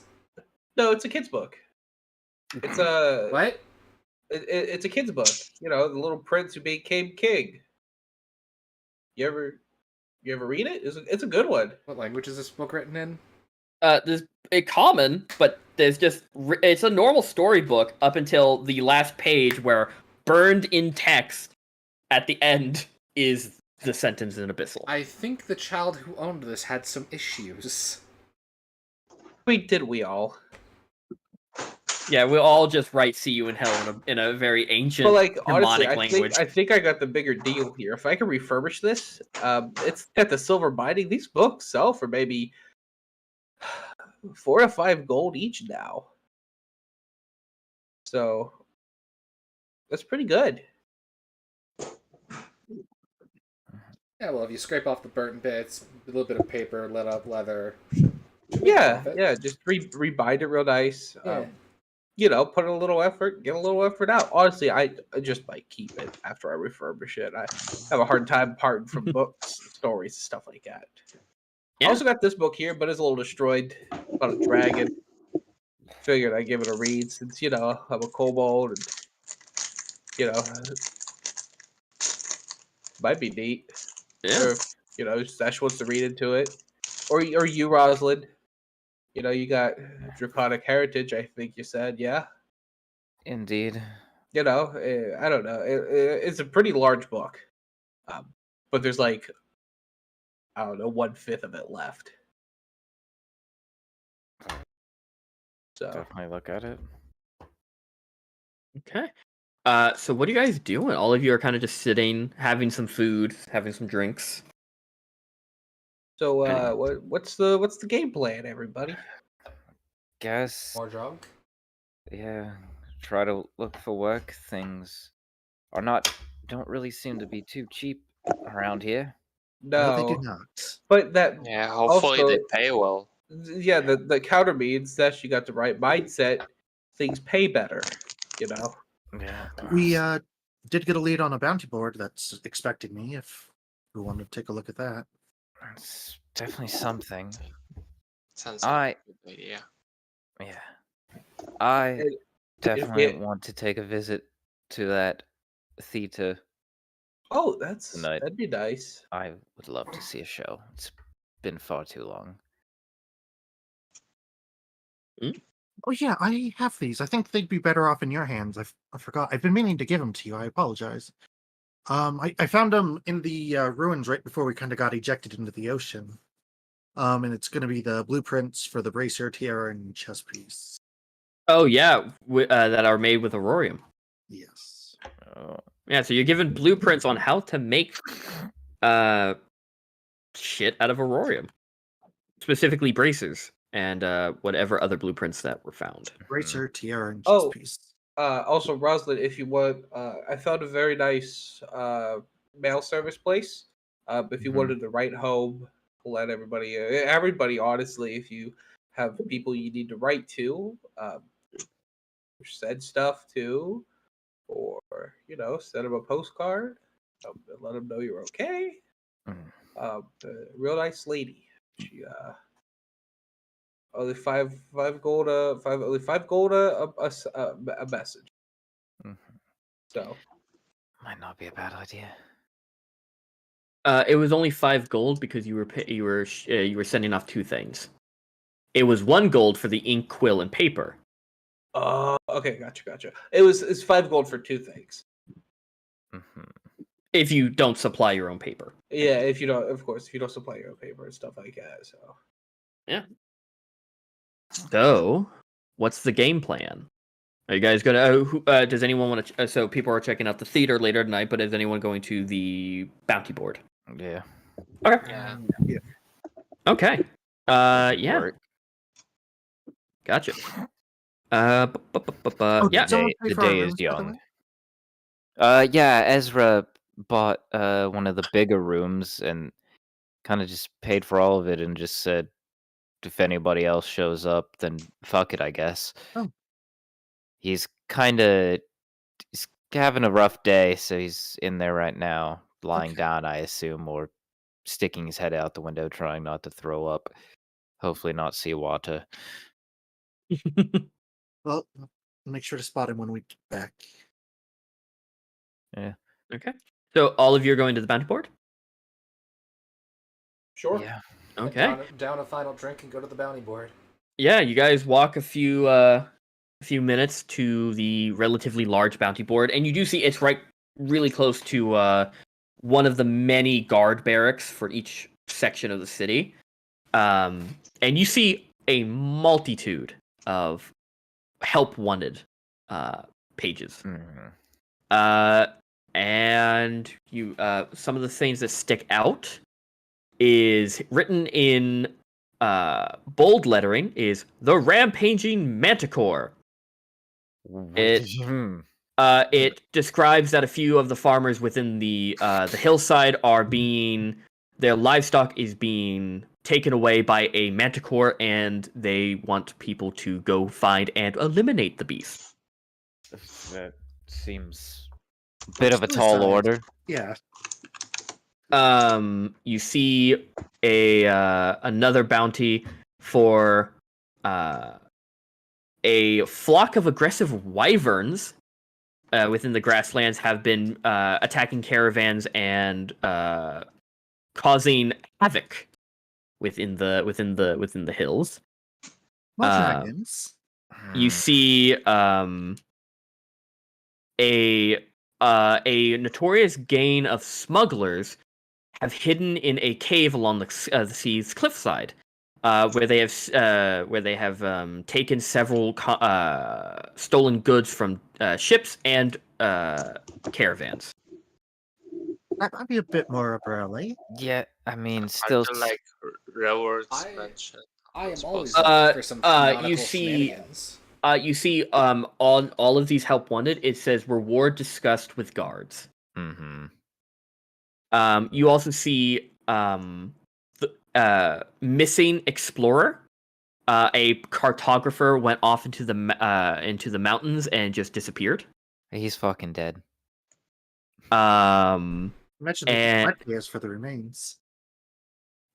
You also find within the mountains that a group of goblins have a hideout somewhere within the mountain region, and they are ambushing unsuspected travelers and causing havoc on the farms at the mountain's base.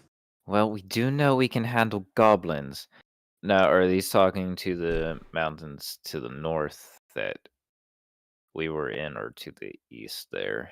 To the east. So over here. I mean, we could try and do the goblins, and while we're at it, maybe we can find the cartographer and Yeah, get a 2-for-1. Something tells me you- these two things are related. You also see possibly. apparently a mysterious figure has been sabotaging the harvest in most of the farming communities down south, and it is causing several people to not have food, but no one knows where it is, and no one knows who it is, where they are, but the farmers want someone to put the end to the sabotage. That could be more manageable as well. I don't know, something that scale, like it almost makes me think Shadow like Corporation. That might be. I mean, it's definitely below Wyvern and Yeah, Manticore. Manticore, but I don't really. Yeah, I don't think we're quite on the level of a Witcher. So There's also 2 more bounties. You see a stolen relic from one of the churches. Someone had stolen it and set while it was in transit to the city. And it was stolen by a group of thieves that ran off into the forest up north. And then the final one is local fishing ships and trading ships have been beset by a massive sea serpent. fuck that. No, sea shenanigans. I'm all for that's- it. That sounds exciting. Don't you want to go it'll be fishing? exciting for the split second before we all get eaten. But yeah, so that's all the bounties on the board. The Manticore, the Mountain Bandits, or the Mountain Goblins, the Lost Cartographer, the Wyverns, the Smugglers, the Sea Serpent, and the Stolen Relic, and the Crop Saboteur. Definitely think bandits might be the good first stop. Yeah, either bandits or goblins. Then maybe this mysterious figure, and then mountains. Mm, I'm fine I with think that. we should like all of those things like very local, because like we booked the inn for like 2 days, right? So Yeah, all of these are for the only one that's really at the distance is the mountains and the farms over here. But the Stolen Relic are somewhere around here.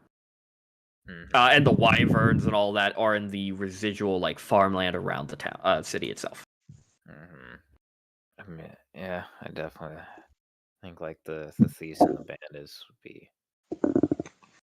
Oh, and the least- smugglers are along the coastline. Yeah, So the close smugglers would be good. They're the ones relatively close to you is the Stolen Relic, the smugglers, and the Manticore and Wyverns. Oh, and the Sea Serpent, technically speaking, but I'm gonna just throw that out the window Yeah. for now. I think smugglers along the coast would be good, at least Right. to.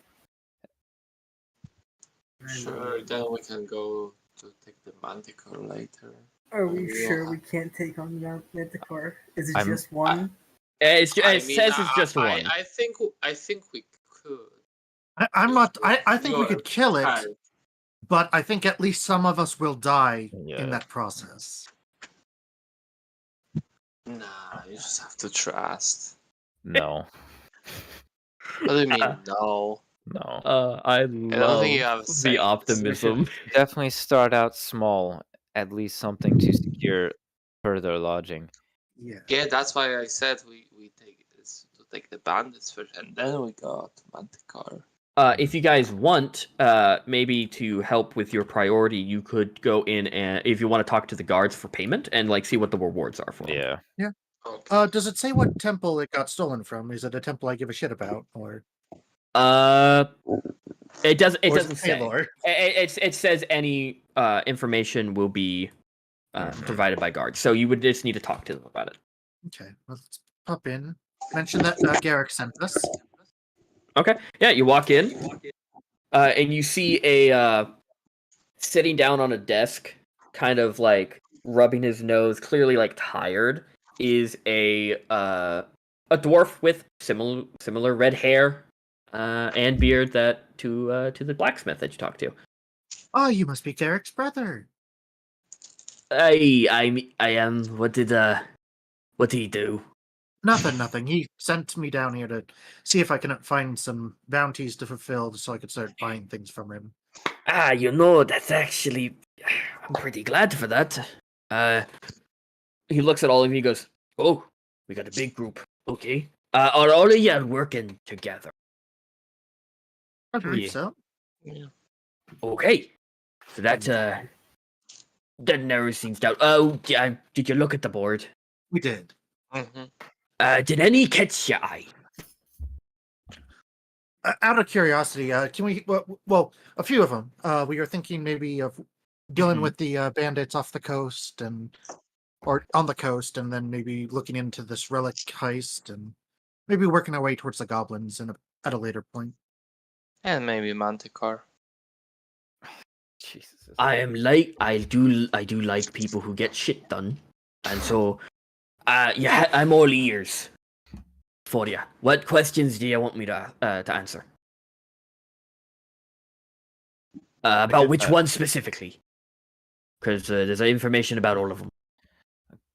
Guess money would be good to know. For money, that's perfectly understandable.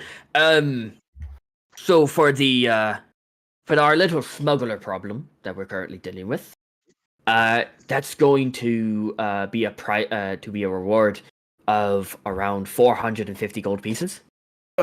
Not per person, just in total. Still. It is and now the reason currently the reason that they're currently shacked up in a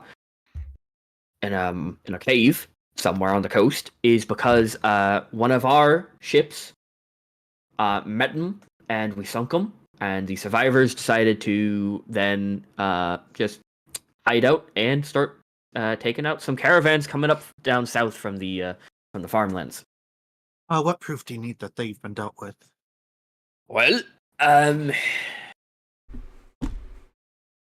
mean, really, you could just tell us where the cave is, and I'll send down a few people to check it out. Pretty much. We don't know if the leader of the smugglers survived the shipwreck, and if they did, a big fella, pitch black hair with a singular white line down it. If he's still alive, give me his head. Make it. Or if you can keep him alive, even better. So, 450 for that one. Okay. What about the stolen relic? Now, the stolen relic is it was one of the newer churches popping up. Was sending up some artifacts and some relics, and a group of thieves decided to attack the caravan and stole only it. I believe it's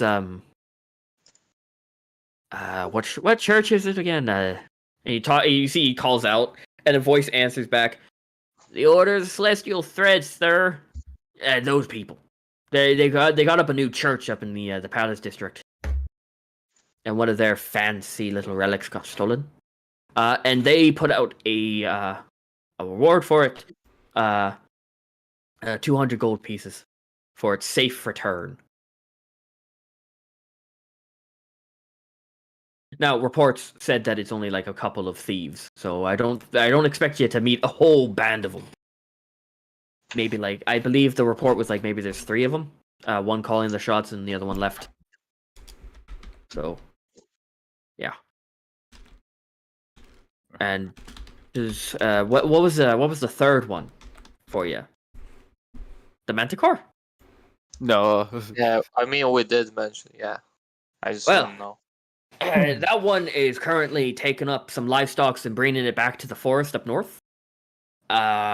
And it is a big beastie, according to reports. That one is going to be around 500 as a reward. If you can bring back the animal dead, of course. Mm-hmm. Whole animal or head is fine.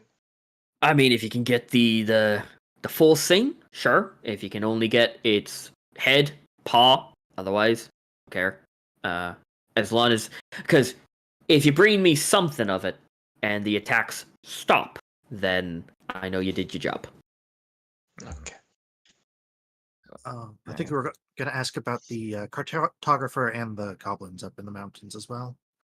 Well, we currently have some caravans going through the mountains to get to the nearby villages, and a bunch of goblins, mountain goblins, have been dropping boulders, stopping caravans, robbing people. Unfortunately we have seen a few murders because of the goblins, some casualties, not many. So they're up there. That's going to be a reward around of like 200 gold pieces. And the lost cartographer, his family, came to us and filed a missing person report. And the family itself is willing to pay out 150 for either his safe return or any for his body to be returned. And if you can't find either, but you have evidence that the poor man perished, then that's good enough too. Just to keep them at a peace of mind. Give them something to bury, you know. Okay. Any more questions? I think we're good. Yeah, we're okay for now. Sounds good. Well, I wish you all good luck, and I'll be here with your payment if you get any of them done. Or rather, when we get them done. I like your attitude. I really do. I like it. Well, be gone with you. You got some work to do, apparently. Yeah. I kid. I joke. I'm just trying to be friendly. Anyway, good luck. Thank you. Thanks. Yeah, and I'm guessing you guys make it back to the tavern? Yeah. Okay. Night has fallen, because you guys have been here for quite a few hours already. He needs to get a squire. Hmm? Homie needs to get a squire. He keeps falling. God damn it. But yeah, you guys meet back up at the tavern. The atmosphere has definitely like kind of died down, but it's still like you have the people coming in for the late night. Aveline is presumably her shift has ended. Someone's taken her place because she's gone. She's out of here. But yeah, you guys head to your rooms. The people who go to the big rooms where they find Ezra. I'm gonna just say Ezra. I'm guessing it has the window all the way open and is knocked out. That is a yes. Shelk, if you like, you could take the top half of the bed. I'll take the bottom half. I kind of fit on it nicely. Yeah. Do you want that, Good. Shelk? All right, cool, good deal. Liam. He's already on it. Shelk already went up there and fell asleep. Yeah, you were offered a bedding arrangement from Tobias. Sure, fuck it, why not? Hey, you take Okay. the top half. Both get a pillow. Yeah. That works. Or You take guys bottom half. You guys share one of the beds, bringing the room's occupancy up to 5 instead of 4. Zeth and Rosalind, you guys go to your room, where you find a singular bunk bed in a very far less spacious room. And you all go to bed for the night. And that's where we're going to end tonight's session, because it's getting late. Me. But welcome to Razna. But yeah, you guys found some jobs to do. Decided. Thank you for the applause. You guys decided to stay together, even if that means just for a little while. But yeah, you guys fall asleep in the sunlit inn in the capital city. Pretty lit. Okay, yeah, that ends it. Rio So- make sure to fall asleep sitting up. Okay, he falls asleep sitting up. Gotcha. So he doesn't choke on his. Yeah, so if I start Seawater. accumulating seawater in my sleep, I don't drown myself. No, just you don't need to do. Sit down, lay down. You just got to be on your side and in Yeah. recovery position. Easy. Rio assumes the recovery position. But yeah. I think we learned this. There were a lot of ragers at the in the order. Yeah. Alright, So yeah, you guys will pick up with one of your jobs, and maybe exploring the city a little bit more next time. Hopefully, I'll actually. Thanks be able everyone for watching. Hopefully, you'll actually be here from start to finish. I hope so. Yeah. That'd be great. Don't forget to like, comment, and subscribe. You took my Beat you line, to it, you Bob. bitch. Do what the blue man says. I'm little and blue. He's just Thanks for a watching guy. and see you next